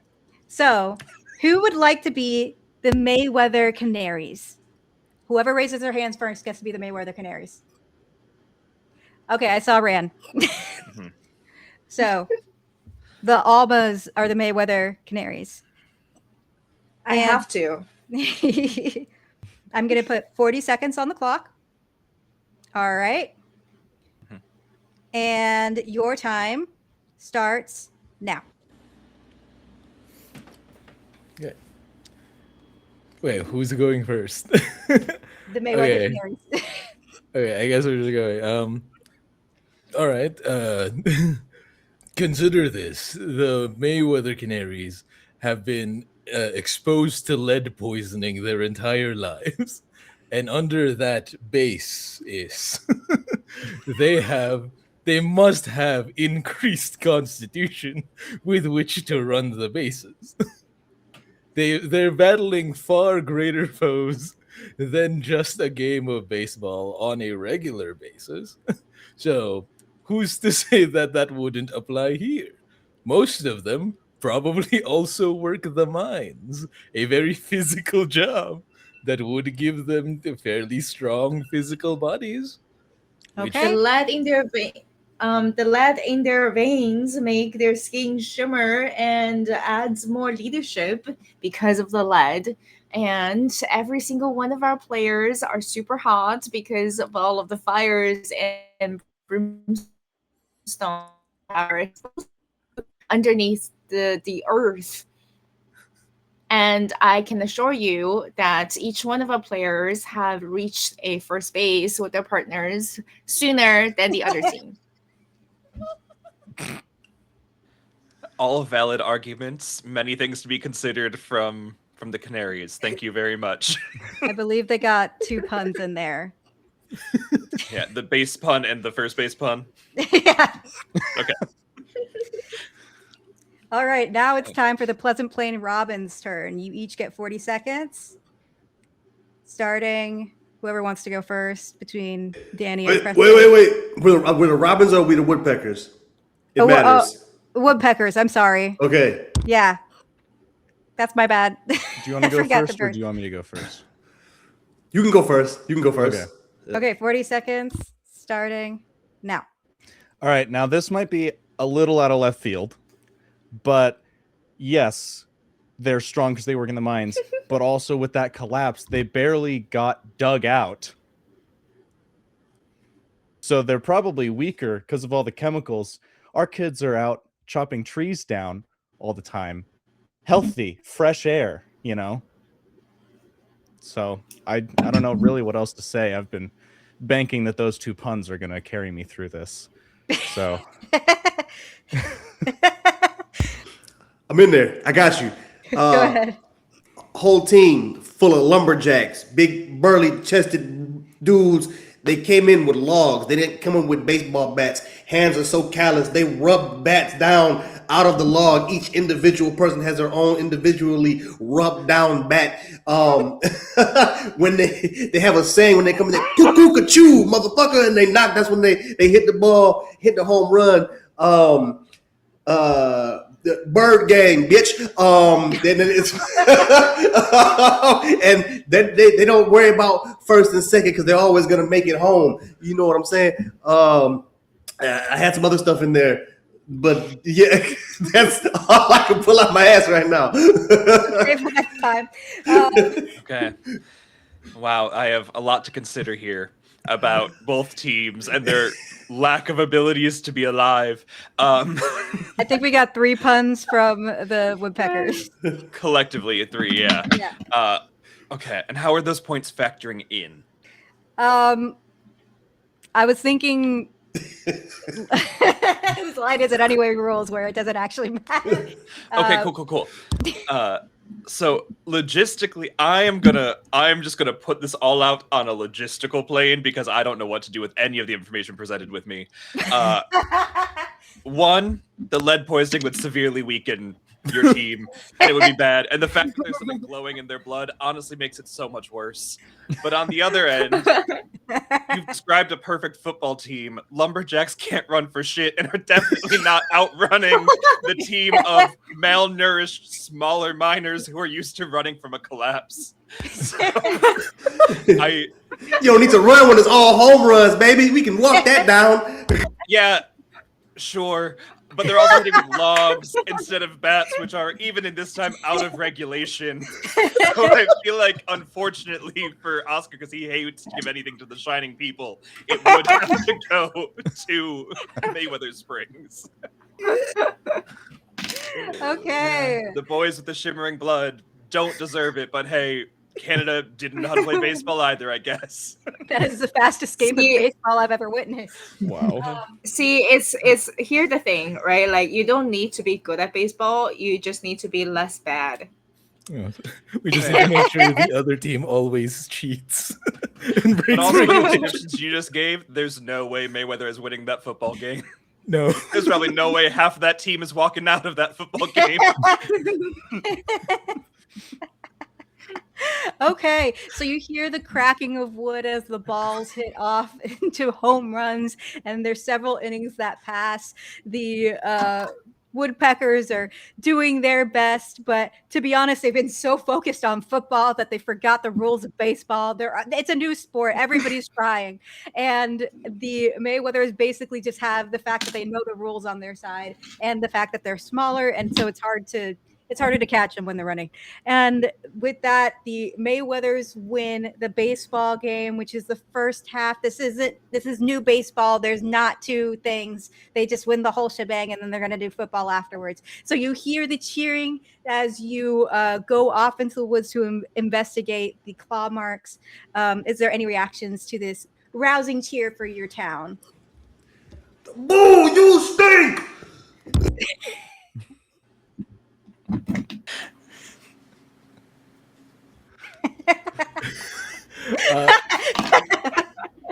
I think I think as the game's been going on, Herm, who has been watching, has seemed very invested. As we can see him getting up from his seat and screaming, "No, no, no, no, no!" But it's not about the game. It's as he watches these miners run their lungs out, and knowing that this means more work for him later. You just see one of them like cough intensely at one of the bases, and then says, "I think I got another kidney stone." No.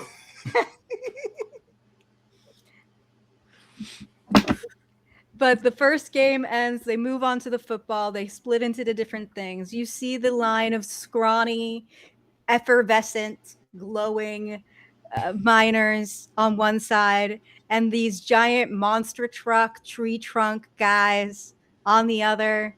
And guys, odds or evens? Odds. Oh Odds? shit. Okay, odds for Mayweather. And I rolled a nat 20. Oh my That's God. as even as it gets. It doesn't get more even than that. I'm sorry. Herm, you have a lot of work cut out for you. But in the meanwhile, we're going to jump over to our investigators here. Ollie and Ran, after seeing where the trail of footprints go off, what do you guys do? I guess first question, because just consider something. The trail, does it happen to go past the bleachers at all? So the way it kind of works right now with the cemetery is that the tree line is kind of behind the field, and the bleachers are almost like in a U shape on the other side of it. So when you say past the bleachers, it seems like these claw marks are kind of on the opposite side of the field. On the opposite side of the field. Okay. Okay. Okay. What do we do? So and this is going towards the mines. It's going towards the mountains. Going towards the mountains, Mm-hmm. which is separate from the mines. There are entrances to the mines in the mountains. Okay. Okay. Birdie, I really am eager to go check this out, but I look over across the other side of the field as I'm looking for somebody. I really think we should get your cousin, Herm. I really think he be a help here, and maybe he would actually enjoy going back to the mines. I know he spends a lot of time there, so it might be good for him to get out of this scene, which I'm sure he's pretty uncomfortable at, and bring him back to more familiar space. I actually feel like he would benefit from a trip to the hot springs and not the mines. Right. Well, He's hot like the springs- most stressed out person I have ever met. And I feel like He's I'm fine. already kind of stressed out. Really? No, he seems so relaxed to me. Every time I have a conversation, he always seems just so straightforward and like Really? Yeah. Have you met the guy? I've met him. Honestly, I do a lot of the talking. I've been kind of sharing some ideas with him, but he always seemed fine. Yeah, that's just his face, I think. He's actually really, really stressed out. Well, even more reason Well, for that's him. part of the thing, right? Like, I think I don't know. I'm trying to help him a little bit in like bugging down Nathaniel into maybe spending just like a little bit more money on medicine. He definitely hasn't. I know for a fact he could Like, spend have you seen his new carriage? That's crazy. I don't even it know how much money he spent on pretty that. opulent. I've never seen 20-inch rims on a carriage before. It's quite impressive.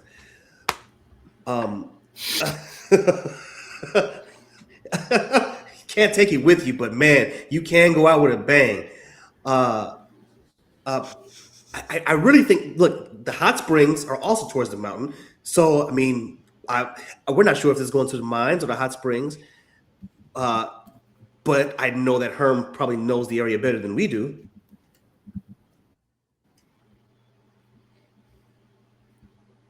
Yeah, I guess. Okay, lead the way. And then I'm gonna walk my way over to Herm, very excited, smile on my face. Herm. No, it's okay. Ollie, what is it? We're gonna head to the mountains. Do you want to come? Oh my god! Why? Why are you going to? Birdie saw claw marks and footprints, talons. I don't know what's going on, but I figured this might be something. I know you're here. You seem very stressed out in this environment, and I know for me, I like to go to familiar places, and this could be taking us back to the mines. See, look how excited he is, Birdie. Oh god, there's a cougar in the mines. There are lynxes in the mines. Oh fuck. Herm, are you okay? Yeah. I'm fine. I think I just watched. Oh god. Oh. So many knees bending the wrong way. It's okay. No, okay. You saw claw marks at the mines. No, Not heading necessarily towards at the the mines. mines. Yeah, saw him here actually, and then going towards the cave, going towards the mountains. It might not be the mines. It might be the hot springs. It might be something else. Could I ask how quiet you guys are being in this conversation? Not very. Okay, everybody can hear you. Yes. Not very at all. Okay. Appearing from nowhere. Oh, you found mountain tracks. Oh, Oscar, Yeah, Herm. Hey, Oscar. Yeah, Herm said lynx or something like that. Cougars in the caves. Cave cougars. I didn't know that was a species. Oh, it's not. Oh, no, what else could it be? We have bobcats, lynxes, cougars. Are there any Could other be things with the large forest claws? being. What are you pointing at? What? The forest and its beings. Oh. I'm looking for my bottle. Have you ever considered Archaeopteryx? What? Is that a newly discovered species of some long ancient creature? Archaeopteryx. Chiopteryx? I actually above table. I'm having a trouble pronouncing this Yeah, word. an Archaeopteryx. It's a type of dinosaur. Oh my god, Oh. Archaeopteryx. Yes. Archaeopteryx. Yeah. You said it right the whole time. What are you talking about? Yeah. Maybe we found the one that's not dead. Yeah, the long dead species of extinct reptilians. That I did not consider that. The oldest bird known to humankind. Okay.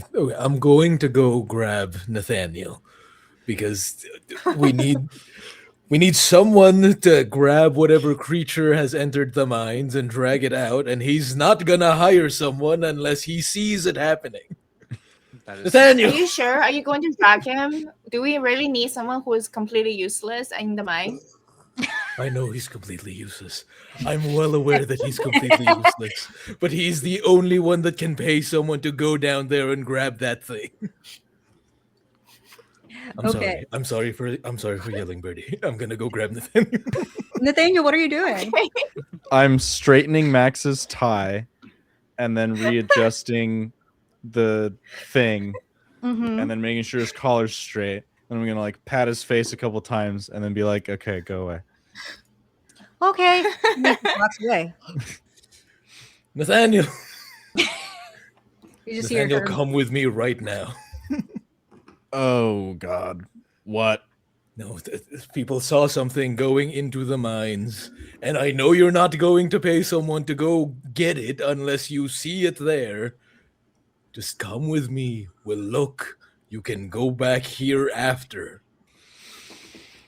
I look longingly at the banquet table full of food and a punch bowl, and I roll my eyes and I follow, but I will hand you the whiskey and the dish rag. I was like, all right, here are the medicine ingredients, whiskey bottle.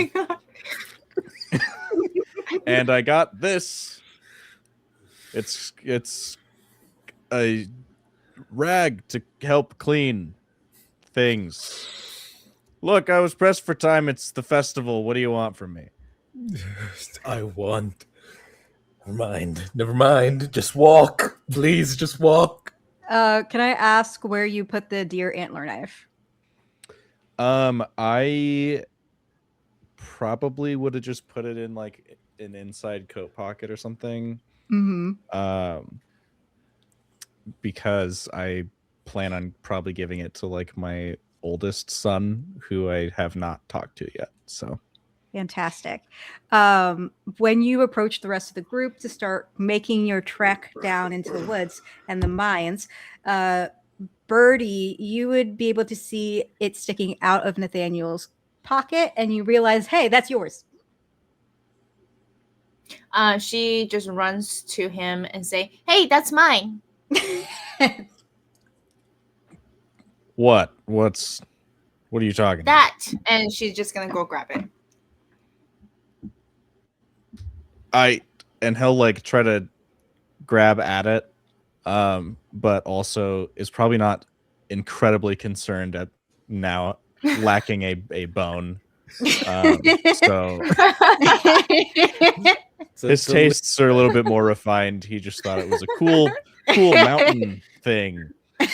So he'll part with that probably very easily. Okay.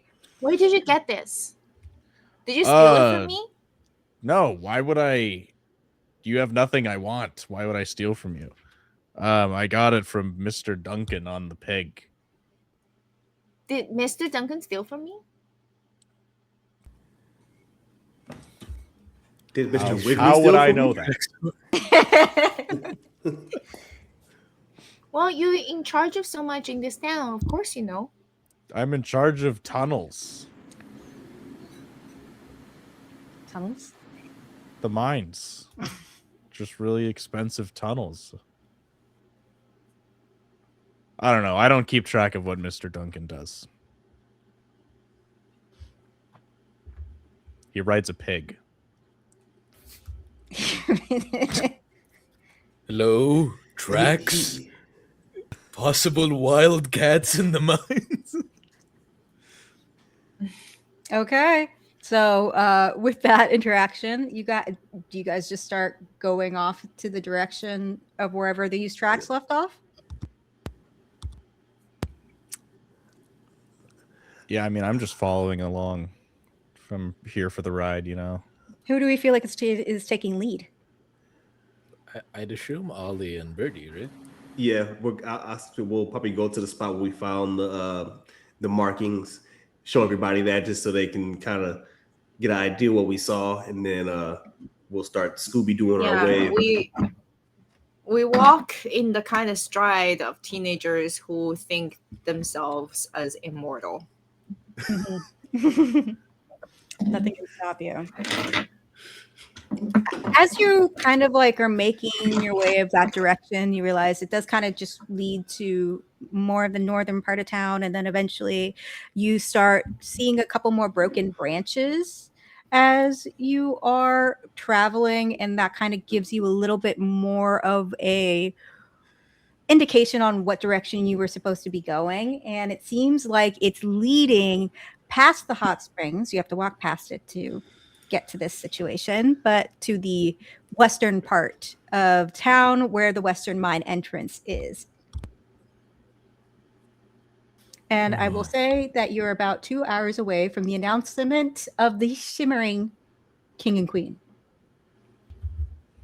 if that is something that you care to attend. Okay. Oh yeah. We got to make this quick. Okay, well, we just have to see if it entered the mines, and if not, we seal it off. It's fine, we can leave. But if it did, you have to call someone. Yes, you understand you have to call someone. Don't look away. You have to call someone. Right. You know, Yeah, of course. Nathaniel, I know all of your secrets. If you don't do what tells you to do, you know what's going to happen? I mean, you I- certainly have the money to hire someone for it. All right, we'll go look at the. Okay, go.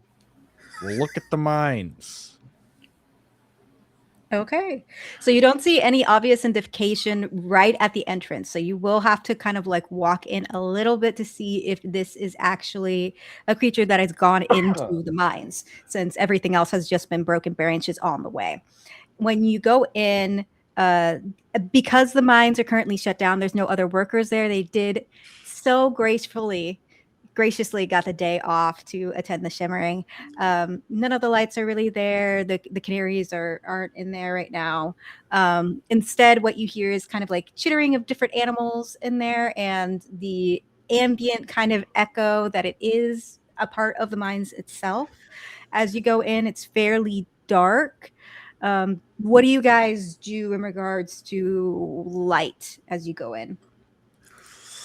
I think Birdie is actually trying really hard to not freak out right now. Mm-hmm. Me too. Ali is just walking straight in, no concerns. Light is an interesting thing. I don't know what we would do about light, but it's almost like he doesn't care. He's going in and he's trying to draw as much as he sees. And once it starts getting too dark, he kind of just starts feeling around. Like, oh, like Jack, what's this? What's this? There's claw marks everywhere. What's this? There's footprints. And I'm scared. No, he's Maybe I'll wait for you here. Can I hold anything for you guys? Wait, let me see if I can get the lights open. Would Herm know how to like get the lights open? If they're like lanterns you have to light, or if it's like a, I don't know if we've established whether these They're like mines oil have lamps. like Yeah. So you they're just oil need a, lamps. yeah. So you need like a fire. Yeah, we'll avoid oil lamp at all costs. Okay, then Herm will quickly go and try to see if he can light the oil lamps. Okay. Let's go ahead while you're doing that. We'll make it a brawn check. I know it's kind of weird, but if you could make, yeah. Okay. Do I have time to make this a planned action, or is it a snap decision? You can make a planned action. You're not in a super rush here. Would a 5 make it? Yeah. It's not hard. So you light it. It does emit it's a good light for you to carry around. It should be able to emit enough to at least see about 5-10 feet in front of you for the most part. So you're not going to trip over anything. It's enough for you guys to kind of traverse and maybe see any markings to signify that there is, something in there, so you can turn back around quickly. But so far, we're a couple feet in, you don't see anything yet. You start hearing dripping of the moisture from the caves and things like that. Eventually, as you guys are walking in, you start feeling something. It's like a almost earthquake-esque type of tremor that is not necessarily in the walls, but you feel it in your bodies, almost like a vibration that is slowly growing and humming, starting from the bottoms of your feet to then your fingertips, to then your ears, to then different little crevices all around the resonance parts of your body seems to echo and echo and echo until all you can hear in your mind, in your ears, is this loud droning hum. And Birdie, you've heard this drone before back when you first were collapsed in the mines. You were in the collapsed mines and were on the verge of something akin to death when you were a bird, and eventually got yourself into the body that you're in right now. This is a little bit different. Your vision's still there. It's just everything's becoming a little fuzzy, a little blurry, and almost like particles. It's starting to switch and sway and swirl, and your surroundings are melting into each other like a collection of sand falling in a bottle. And you eventually find yourselves alone, and there is a smell that can't escape your nose. It's a smell that Herm, you would be familiar with in regards to like the residual smell left over from the gases that the miners inhale that cause some of their memory issues and things like that when they enter the mines. They usually have to wear masks during this, and it's just something you guys didn't think about when you were approaching going in. And there was nobody manning the mines at this point, so the gas leak was unfortunately undetected. And there's no canaries around to let you guys know as well. With this happening, you guys are now alone.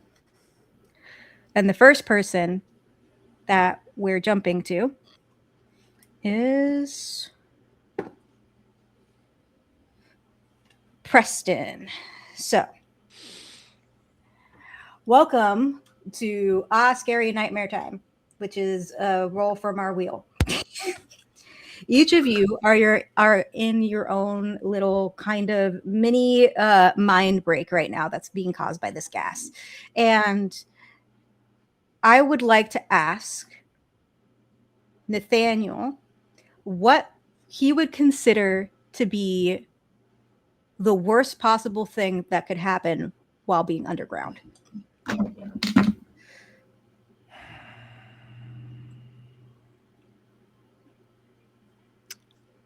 I think the worst possible thing has to be like a cave in like the one that I experienced, except I can't get out. Like I'm now sealed in a tomb and I have to wait until I suffocate. Mm-hmm. Okay, so what Nathaniel first sees is that everybody else kind of melts away. It is just the tunnel. You now have the light in your hand, and everything is dark behind you and in front of you. What do you do? I would turn back from like the direction that I came to see if I could get out. Mm-hmm. So as you are, and let me know if any of this is too much and we can scale it back, but you start walking, Nathaniel does, down this corridor of the tunnels in the mine shaft. And as you do so, you'll notice that the ceiling is getting shorter and the walls are getting tighter to the point where he eventually has to start to get on his knees to continue forward.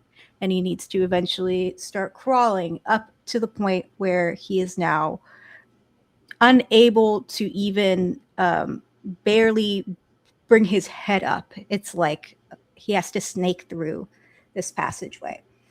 How is he feeling? This is probably the worst vibe of my life. Mm-hmm. Yeah, no, he's probably in a panic, and would just kind of freeze, if not try to wiggle out. But I mean, if he gets stuck there, that's also super awesome. Great. And eventually, when he's crawling, there is no exit in front of him. There is just a wall. And then when he tries to back up, he'll eventually also hit a wall, and everything will be dark, and we're going to move. So next, we are going to Birdie. Okay. So my question for you is, what would be her worst day?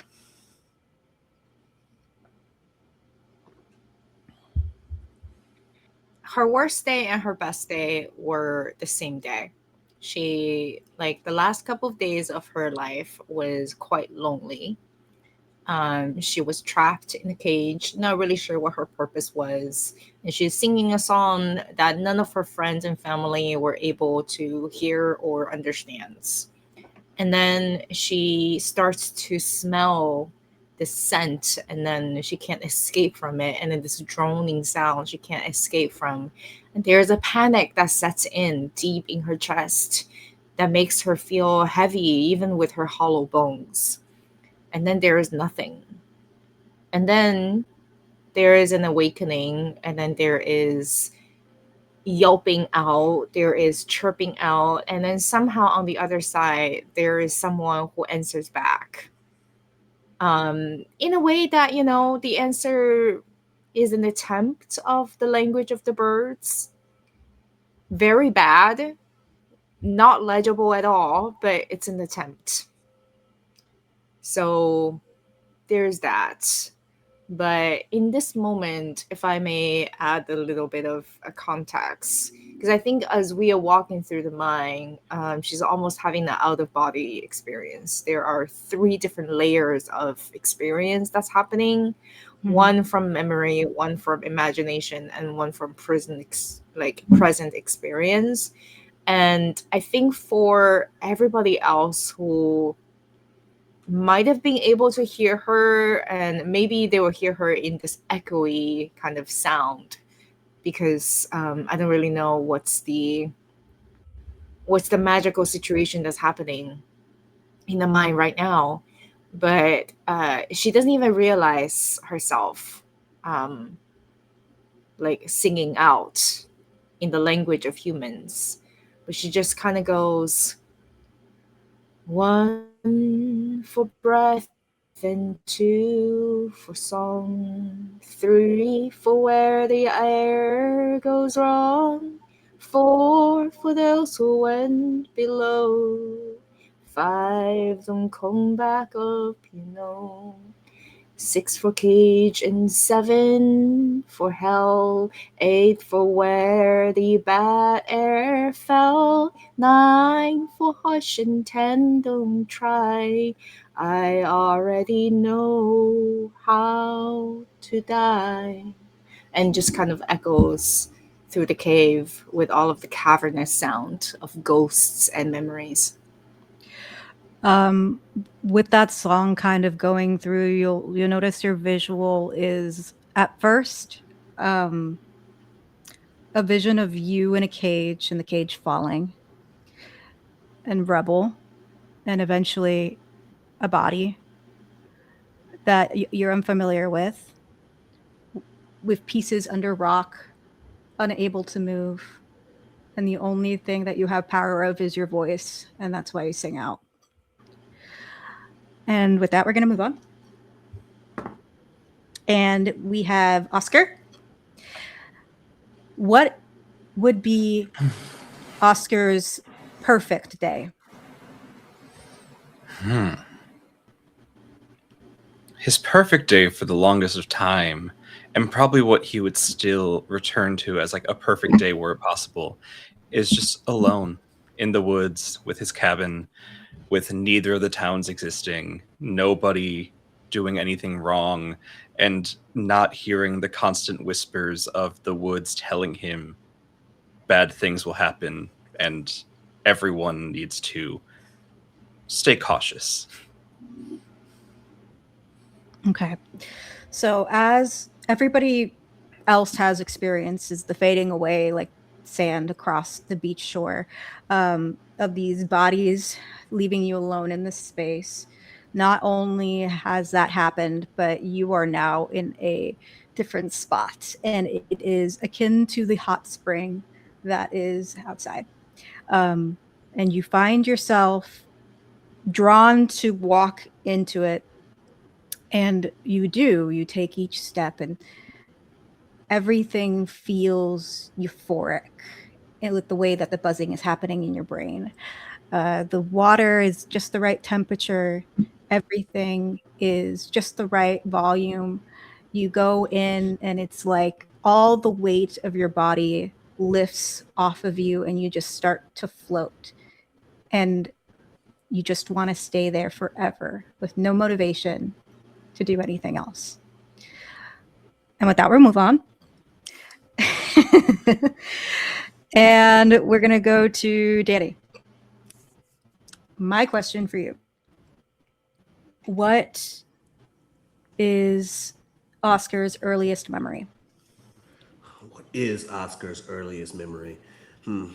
Not sure what no, Ollie's earliest memory. Ollie's earliest memory. All right, I don't know why I said Oscar. I meant I was fucking with you. It's a good question. His earliest memory. His earliest memory would probably be spending time with his entire family back before they moved to the valley, working at the funeral home, the family business, watching his father prepare bodies, watching as his mother tends to all the different tools and chemicals used, while him and his two siblings kind of run around and play, getting in trouble, but also he's spending time with his brother and younger sister, but he's also always kind of stopping and watching intently at what his father is doing, and those first couple lessons about how to make the deceased look at peace and look alive for presentation to the families. And so he remembers those first kind of lessons while he is playing in the funeral home. Mm-hmm. So within that memory, that's what the room kind of fades to. The gas lamp instead becomes sunlight coming through a window, because they don't have fluorescent lights in the 1800s. And you'll see your father, Ollie's father, Desmond, working with all these tools, the formaldehyde stuck in your nose. And you'll see the memory is just like the one you recalled pretty much all the time. It's one of the fondest memories that you have with your dad, somebody who is so used to death, both in his profession and in his personal life. And as you see him kind of move, you'll also notice that, looking at it from the perspective of not just you as a child, but suddenly he starts to age as you view him, and you start to see how over time he's so different now that you were older than he was back then in this memory. And that recollection starts to seep even further into this look of his skin withering and his muscles fading and slowly just becoming what he's working on, almost like his own body is being preserved in real time as he's working on these others. His joints stiffening and the rigor mortis sitting in. And with that, we're going to go to Herm. So, Herm, my question for you is, what would you be doing right now if you could choose to be doing anything? I think the genuine answer for Herm is sleeping. I think for Herm, the idea that the job ends for the day and that he could go home, he could have his hands be clean, and he could just rest. So, for Herm, then, when the things start to manipulate and twist in his mind, he starts to feel his eyelids become heavy. His limbs feel like they're melting. He himself becomes a puddle. Not only do you get to rest, but everything rests. You no longer have muscles or anything. You're just something that doesn't exist anymore. Everything becomes this swirl of blue as if you are dreaming. And the weight of responsibility, of having other people's lives in your hands constantly seems to melt away. And there's this slight giggle that you feel come out of you. It doesn't feel like it's coming out of your voice, but it just, you feel so elated to be done that even in your sleep, you start to laugh, which you never get a chance to, usually.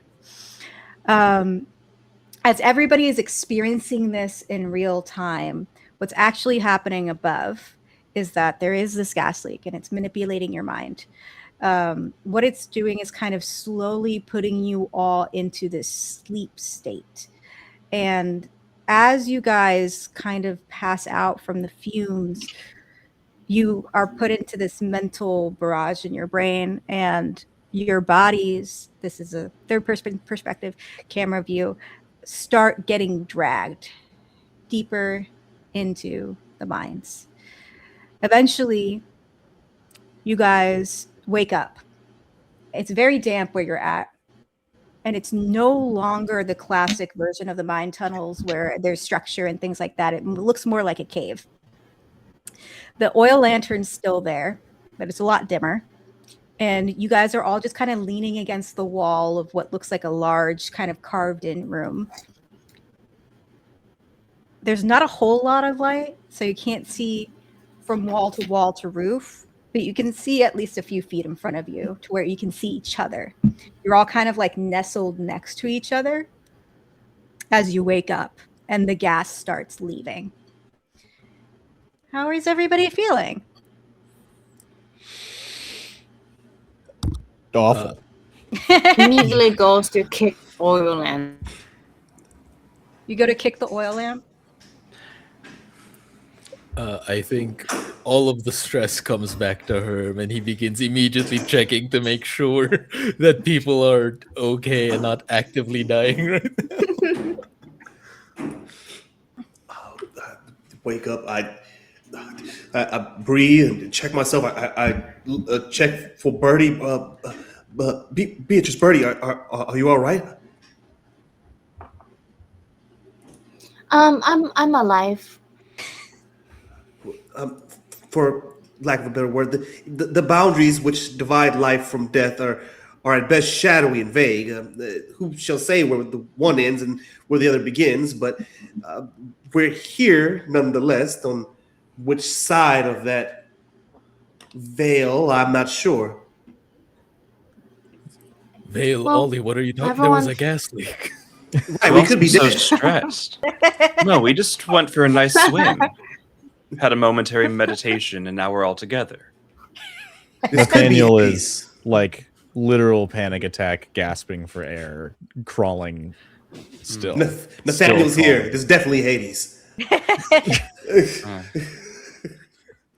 Well, That's so mean, but you're right.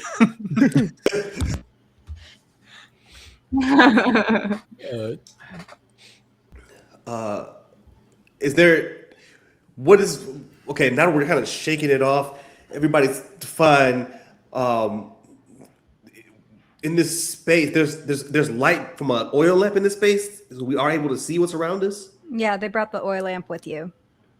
They brought the oil. What is in here with us? Is there anything in here with us? Would you like to move the oil lamp and try to look? Did Birdie kick the oil lamp? Did you? I wasn't sure if I heard you correctly. Yeah, I did. Okay. I don't know if she's strong enough to like just kick it off, but she's attempted to like just kick it out of frustration. Okay. You can go ahead and roll me some brawn. Oh, wow. My brown is a 4. Oh, here's a 4. Okay. And then another 4. Oh my god. And a total of 12. Okay. Are you trying to like break the lamp, or is it just like Yeah. you break it? Well, Okay, so what ends up happening when you break the lamp, the glass shatters, and then whatever residue is on the floor of this does catch on fire because there is oil in the lamp. And there seems to be kind of like a trail of fire that starts happening in this room, lighting up more of it. And when that happens, you start to see what else is in here. You'll see a variety of different things. So, first, it's just the wall of fire. And then you'll see things walk through that wall of fire. And what you see is a deer, a rabbit, a Batman-esque thing, and a cow. what? Just like the animals, or is it like? Yeah, all of them are animals except for the humanoid Batman. Except for Batman. Got Yeah. it.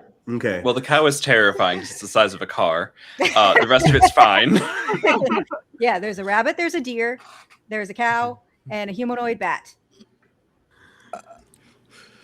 There's definitely a gas leak. There's And definitely a gas leak. and they all just walk through a row of fire that has been produced from kicking the oil lamp over. You I'm just gonna hear go Nathaniel to the cow and try to screaming. talk to the cow. What do you say to the cow? Hello. What are you doing here? It speaks without opening its mouth. I'm sorry, the kid Andie's face when I said that made me break. Okay. Yeah, it speaks without opening its mouth. And it says, you came in when there was no one else around, and it intrigued us. We thought it was Are interesting. you a so we part? left. Are you a part of this land? Are you one of the protectors of the land? Because I think I am one. And would you help me? Would you help me destroy the mic? Yes. You guys all hear this, shake by the on way. it? We hear the cow too. Yeah. Ali is muted if you're trying to communicate to all of us. Oh, yeah. Ali turns back to the rest of the group as they're watching this happening and says, all right, hallucinations, euphoria. I believe our brains are dumping DMT into our bodies right now. We should be dying relatively soon. Thank God. Should we all preemptively drink the water then? There is no water here for you to drink, says the rabbit. Oh my god. We have a vial of water on Ali's person Oh, as a token. He looks over at Oscar and holds his necklace.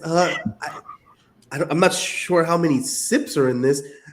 Maybe we should wait for the first person to die, and then I can administer the water there. Ali, And we're then all that person going to can die drag at the rest of the same body. time. Who can We hold their pass breath the on longest? Nathaniel, right? We could probably pass on Nathaniel, but Hey. you heard that. I thought we were talking in our heads like the cow was. No. No. Well, we wouldn't pass up on Nathaniel. Comforting. Thank you.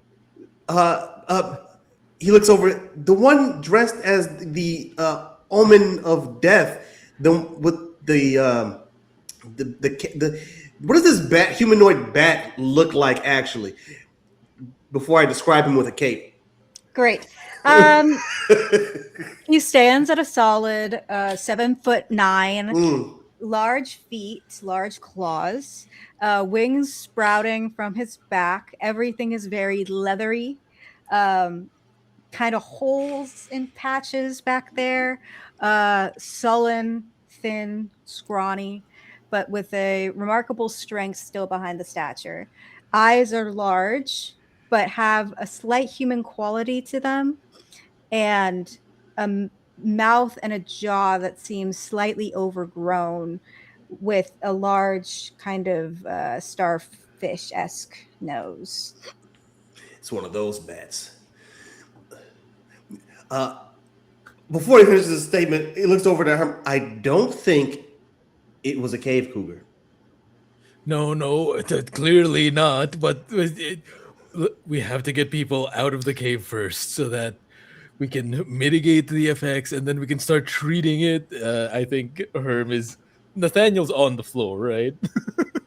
I mean, I think I probably would have backed myself up to a wall at this point. But he would be like, yeah, okay, well, I'll admit, okay, that I have plenty of money, but I don't think I can pay anybody enough to come and deal with this. Good. Perhaps we just shut down the mines and let nature go about its own way. Can't do that. I think you can. I think you quite literally can. It's physically possible. The consequences of your actions will catch up to you eventually, says the bat without moving its mouth. No. You're not talking to us. Why are you the human people in the room speaking so calmly right now? We have to go. Where's the exit? Herm's looking around. There is an exit. Yeah, there is an exit. It's not Okay. closed off. It's not. I'm still 80% sure this is firewall. Oh. No. Bro, I'm just gonna get up and leave.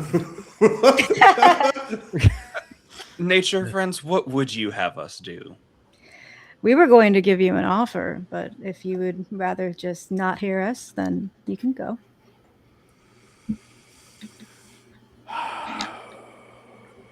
At the sound of an offer, Nathaniel stops in his tracks.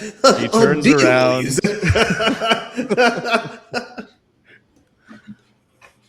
What's the offer? There will be something that is going to happen tonight that originally you all would have been a part of, but since you're here and you saw us, we wanted to extend a bit of mercy, if you will, would be the best word that I could think of. Mercy. Why us specifically? Is it just happenstance that we came upon you and you're being gracious? You came into the mines.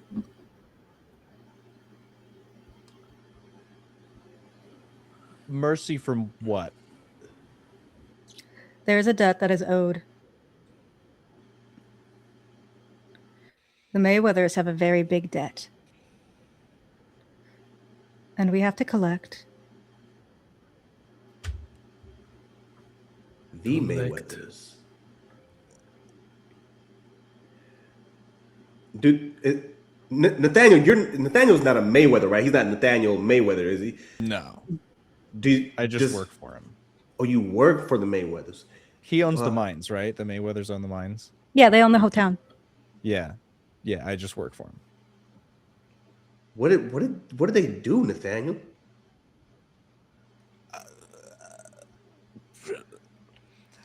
Honestly, at this point, what haven't they done?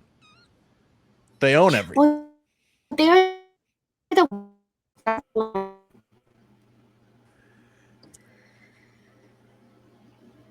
They're choking. they are murderers.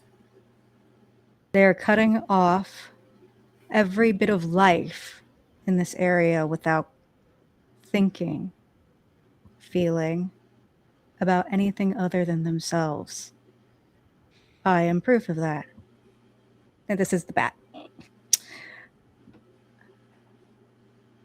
They come in, they dig into the earth. They bring in animals that don't belong here. They bring in sickness. And they kill without a second thought. And we are simply paying back that debt.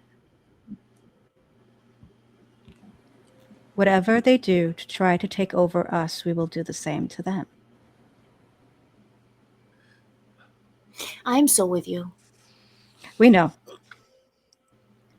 And can we just get a quick rundown of what you're hoping to do to the town?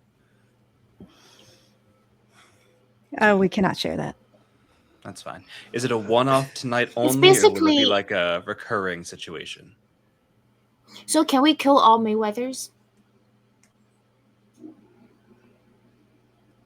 No. Or not? It'll just be the right place at the right time. Is it only the Okay. Mayweathers? Yeah, who's paying this debt of yours? What are you saying? It is the consequence when somebody cuts down a forest.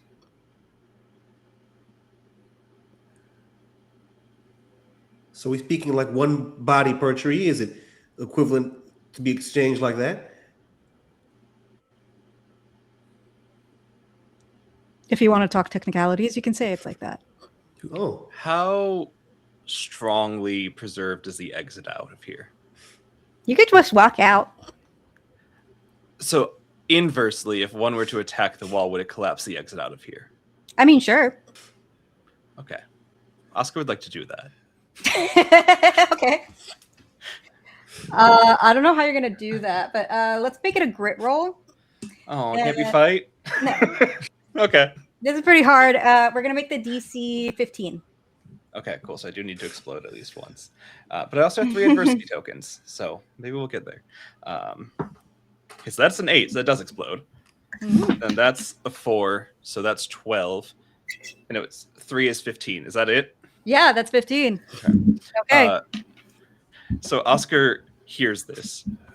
Oscar does not enjoy the concept of Mayweather Springs and is fully in line with the nature spirits and kind of looks to them and is like, if you would like to go, you're welcome to, but I believe we should hear them out and allow them what they'd like to do.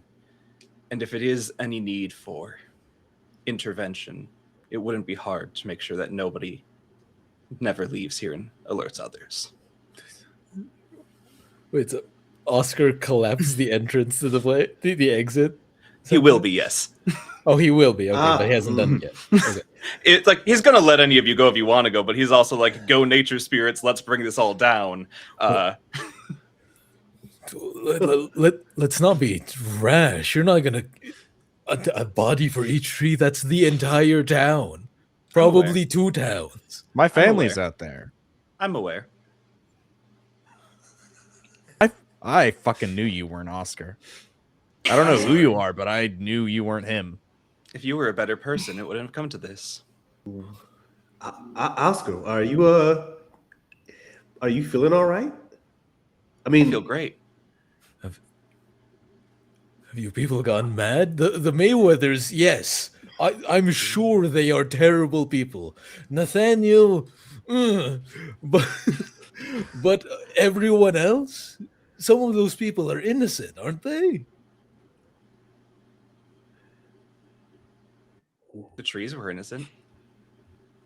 Birdie, you're very quiet. Are you all right with all of that? She's scheming quietly to herself. And she just goes, what? Oscar, he's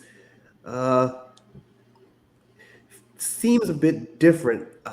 I have no problems with paying a debt, and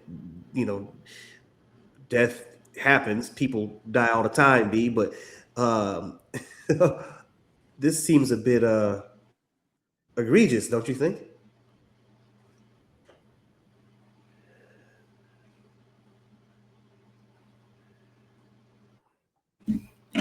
Every debt needs to be paid. That's how I feel.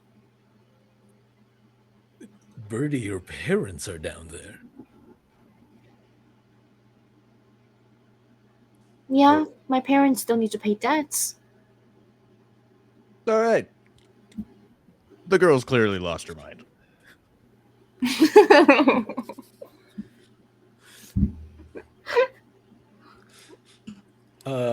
Above table, Beatrice. Would Beatrice have ever said that? Like my No, cousin absolutely not. No.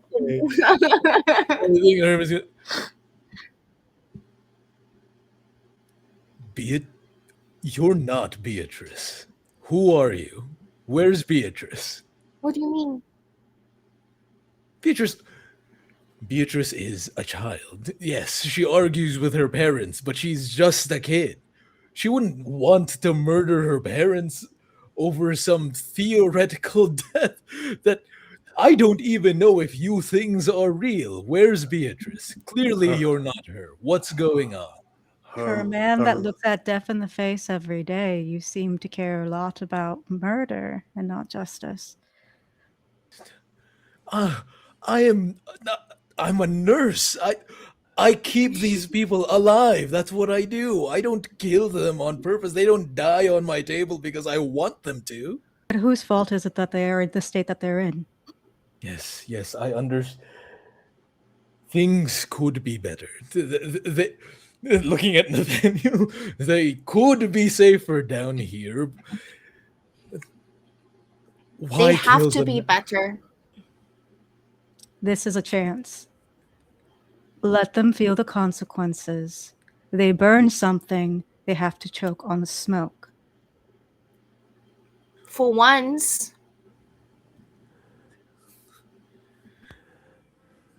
This is insane. If you would rather go out there and breathe it in, feel free. Breathe it in. What? If the Herm looks outside, how far is the western entrance of the mines from like the town? Like, do we have a view of the town? Yeah, you could see basically the center of town from where it is because the valley kind of comes in a slope. Where the back of the area where the mines are is a little bit more elevated than would be where the train entrances are. So you could see all that. But where you are in this cave situation, you don't really see an outlet from the exit. It's still fairly dark. You're pretty deep into the cave. And I will say Oscar's moved to like actively start bringing it down. Mm-hmm. He's chipping away. Yeah. Oh my goodness. All right, I'm running through. I'm going to the exit. I'm not. Okay. Cave-in is Can I- like the worst. Yeah. Can I try to like just accelerate the cave in? Yeah, you I can. don't know. Mm-hmm. I don't know what to do with it. I'm just saying you're helping But him. I know so the you're helping him, mines. you're helping him. I imagine like Yeah. this is a spot that we are able to communicate without needing to talk. Like maybe he's just looking at parts of the wall that are weaker or already have holes and just directing you at where to go on the other side. So it's Mhm. not a one wall approach. They can do it in tandem. Yeah, I would say it's fairly easy. And if you really want to just head out of there, Nathaniel, you can run. Unless I Bernie, mean- you're actively trying to stop him. Oh yeah, 100%. Oh As yeah, long as you're okay with it. Are you okay with that, Preston? you can try. You can Okay. try. I think in my notes I was like, yeah, I'm good to die. Just make it cool. Mhm. So Yeah. then in this attempt, we'll go ahead and make it like a contested roll between the two of you, though. Okay. We'll make it a contested grip between the two of you, and whoever rolls the higher. Okay, I have a D8. Let's see. I'm a D10 for this one.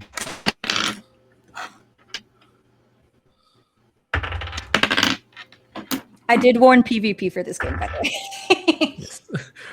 We all agree to this. So I rolled a 10, and then I roll again, so I got a 5, so 15. Ooh. Okay.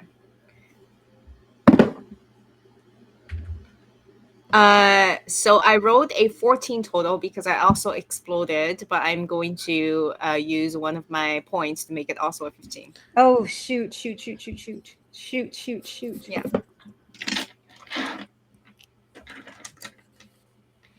Okay, when that happens, narrative control goes to the defender. I could make it 16, but I'm hoping to just like maybe both of them will just like get trapped here. Yeah. I mean, I have 3 adversary tokens. We'll say, okay, we'll give you So this. I don't know what that We'll say this. means.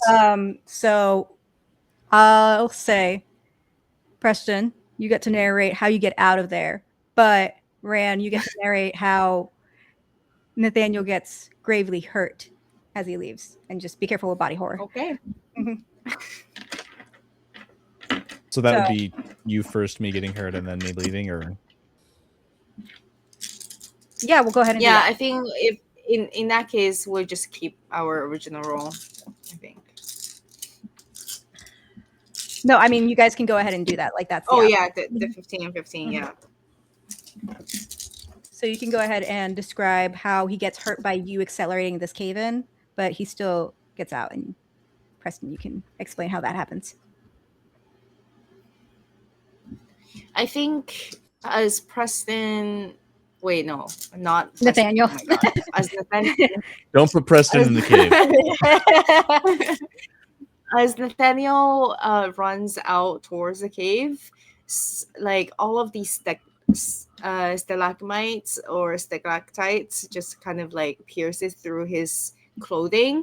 It's really like I feel like Birdie wants to hurt him less and just give him more like fear, rather to just make him fear for his life more. Like the fear is worse than death in her opinion. So it's just like ruining his really nice clothes that he picked out for this event, right? To celebrate the possible crowning of his son as the Shimmering King. And so I think some of the fire just like burns one of his eyebrow off.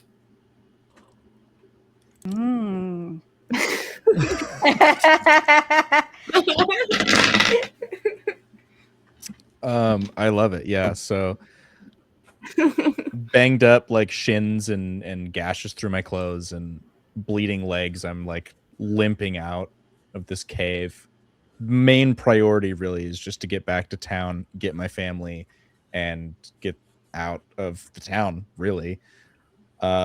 So that's where I would start heading with one eyebrow and singed clothing and gashed, bleeding, torn up legs. Does anybody else attempt to head out before the cave in? I think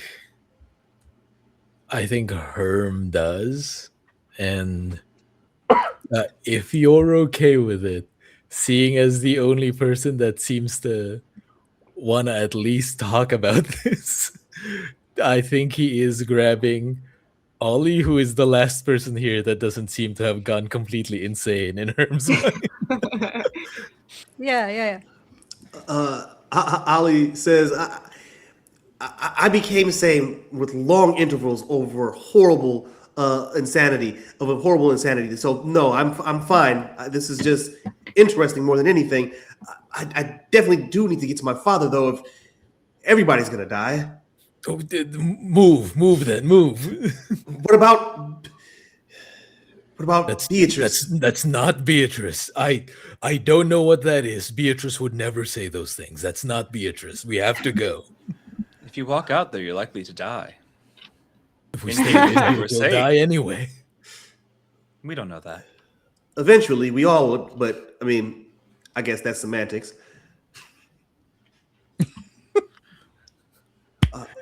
He walks out.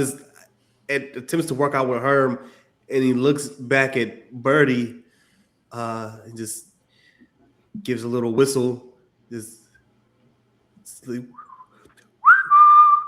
Like you're sure about this?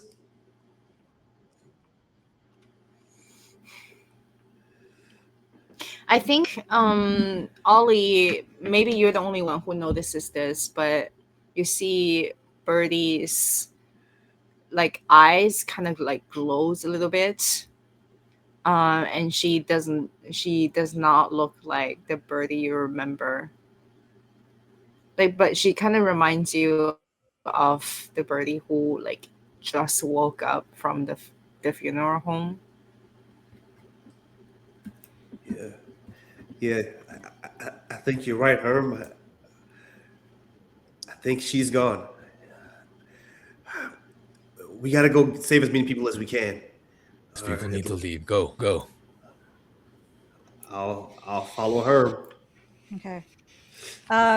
Are you two, Oscar, Birdie, attempting at any point to like stop Ollie and Herm like you were with Nate? Okay, then you guys just head out.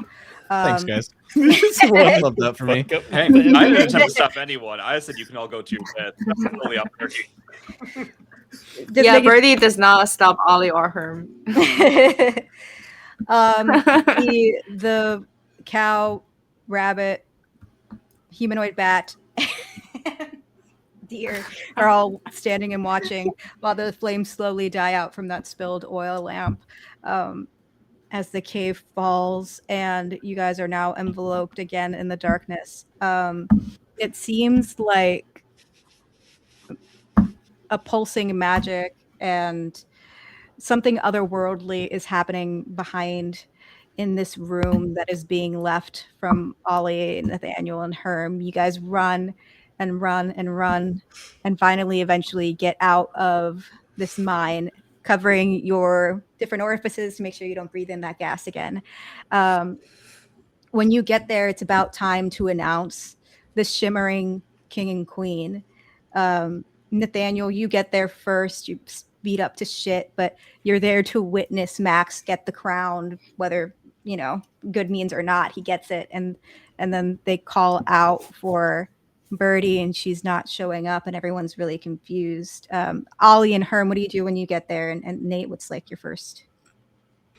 I literally would just be walking up to the stage to like just grab him by the collar and then find the rest of the family. I'm leaving. Mm-hmm. And So- what about you, Ollie and Herm?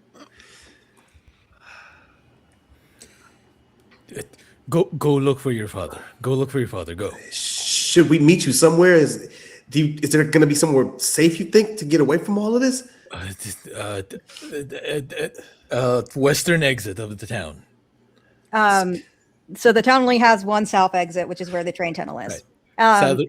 Yeah. You mean southwestern exit, right? Is that what you're talking about? The exit? Right. Gotcha. One exit, yeah. But as you guys are making this plan and running, you'll notice with the gathering, everybody is in the cemetery. Everybody is surrounding this tree. And as you guys notice,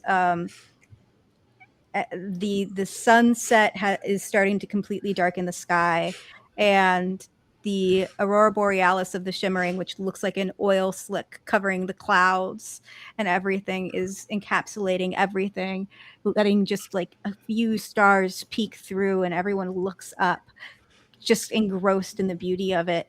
And when that happens, it starts to then start getting overwhelmed by the branches of the trees expanding and crunching and growing to points and arms and tendrils, and eventually what looks like the veins and branches of a bat's wings that reach out like hands as it goes out to start grabbing hordes of people in the gathering.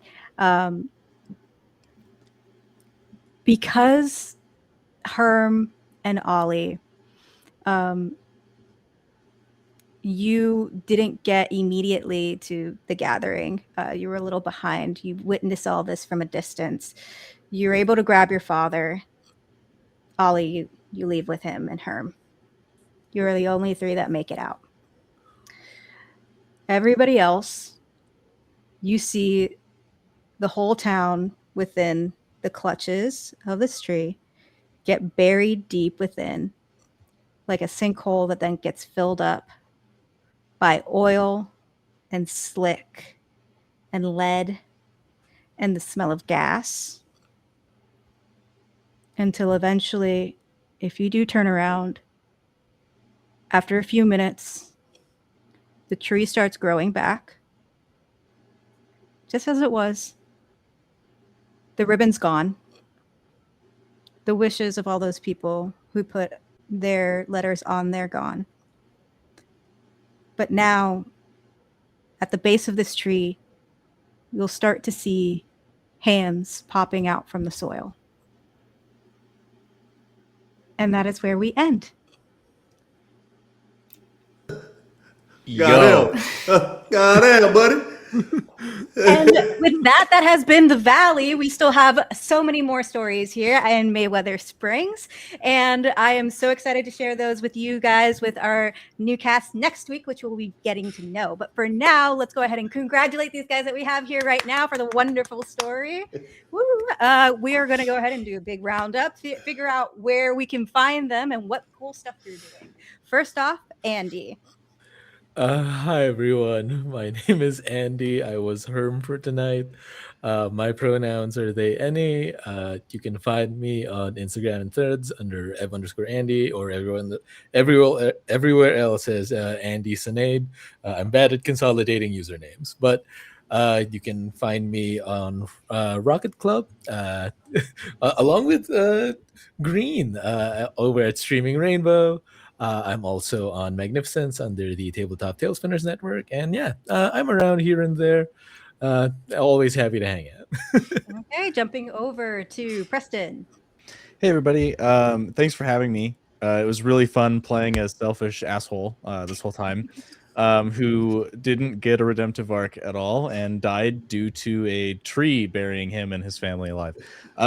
You can find me as Hummingbird or Hummingbirds on the internet. It's spelled weird, so just use the link there. And then also I'm part of the cast for Days Before the End, which is an apocalyptic horror / comedy D&D 5e actual play podcast, and that is read exactly as typed by our DM, for me to have said this, so because I forgot last time. Anyways, I'm part of that group, and I do music and stuff, so you can find me there, and I'll pass it along. Moving on to Danny.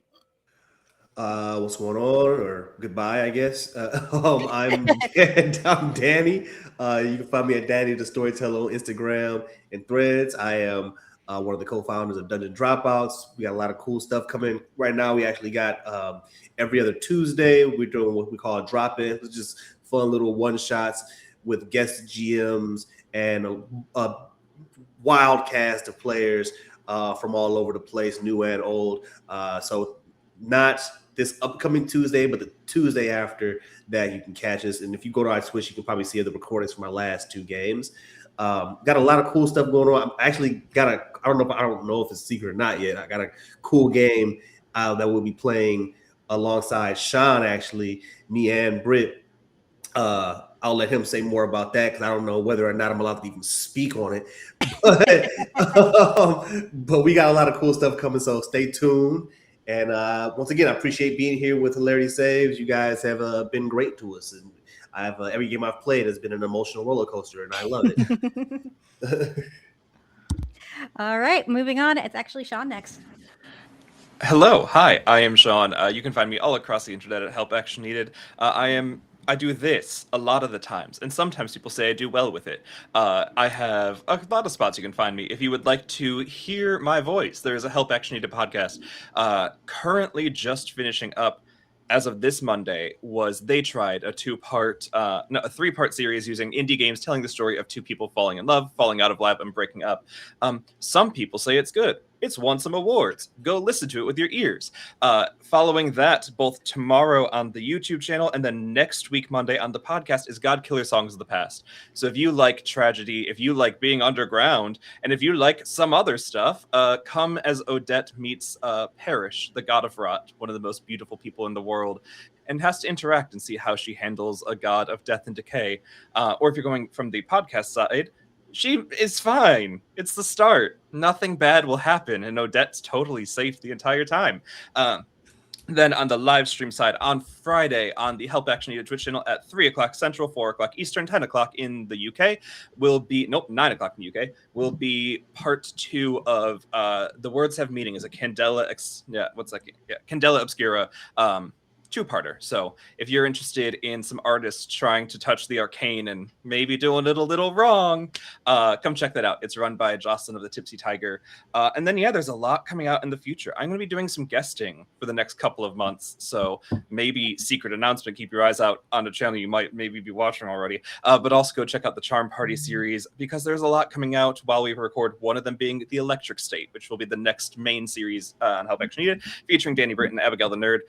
So if you want stories of traveling and 3 people just trying to make it, and maybe not, that'll be out later this year. The announced date is not released yet because I don't know when I'm going to be done editing it. That's me.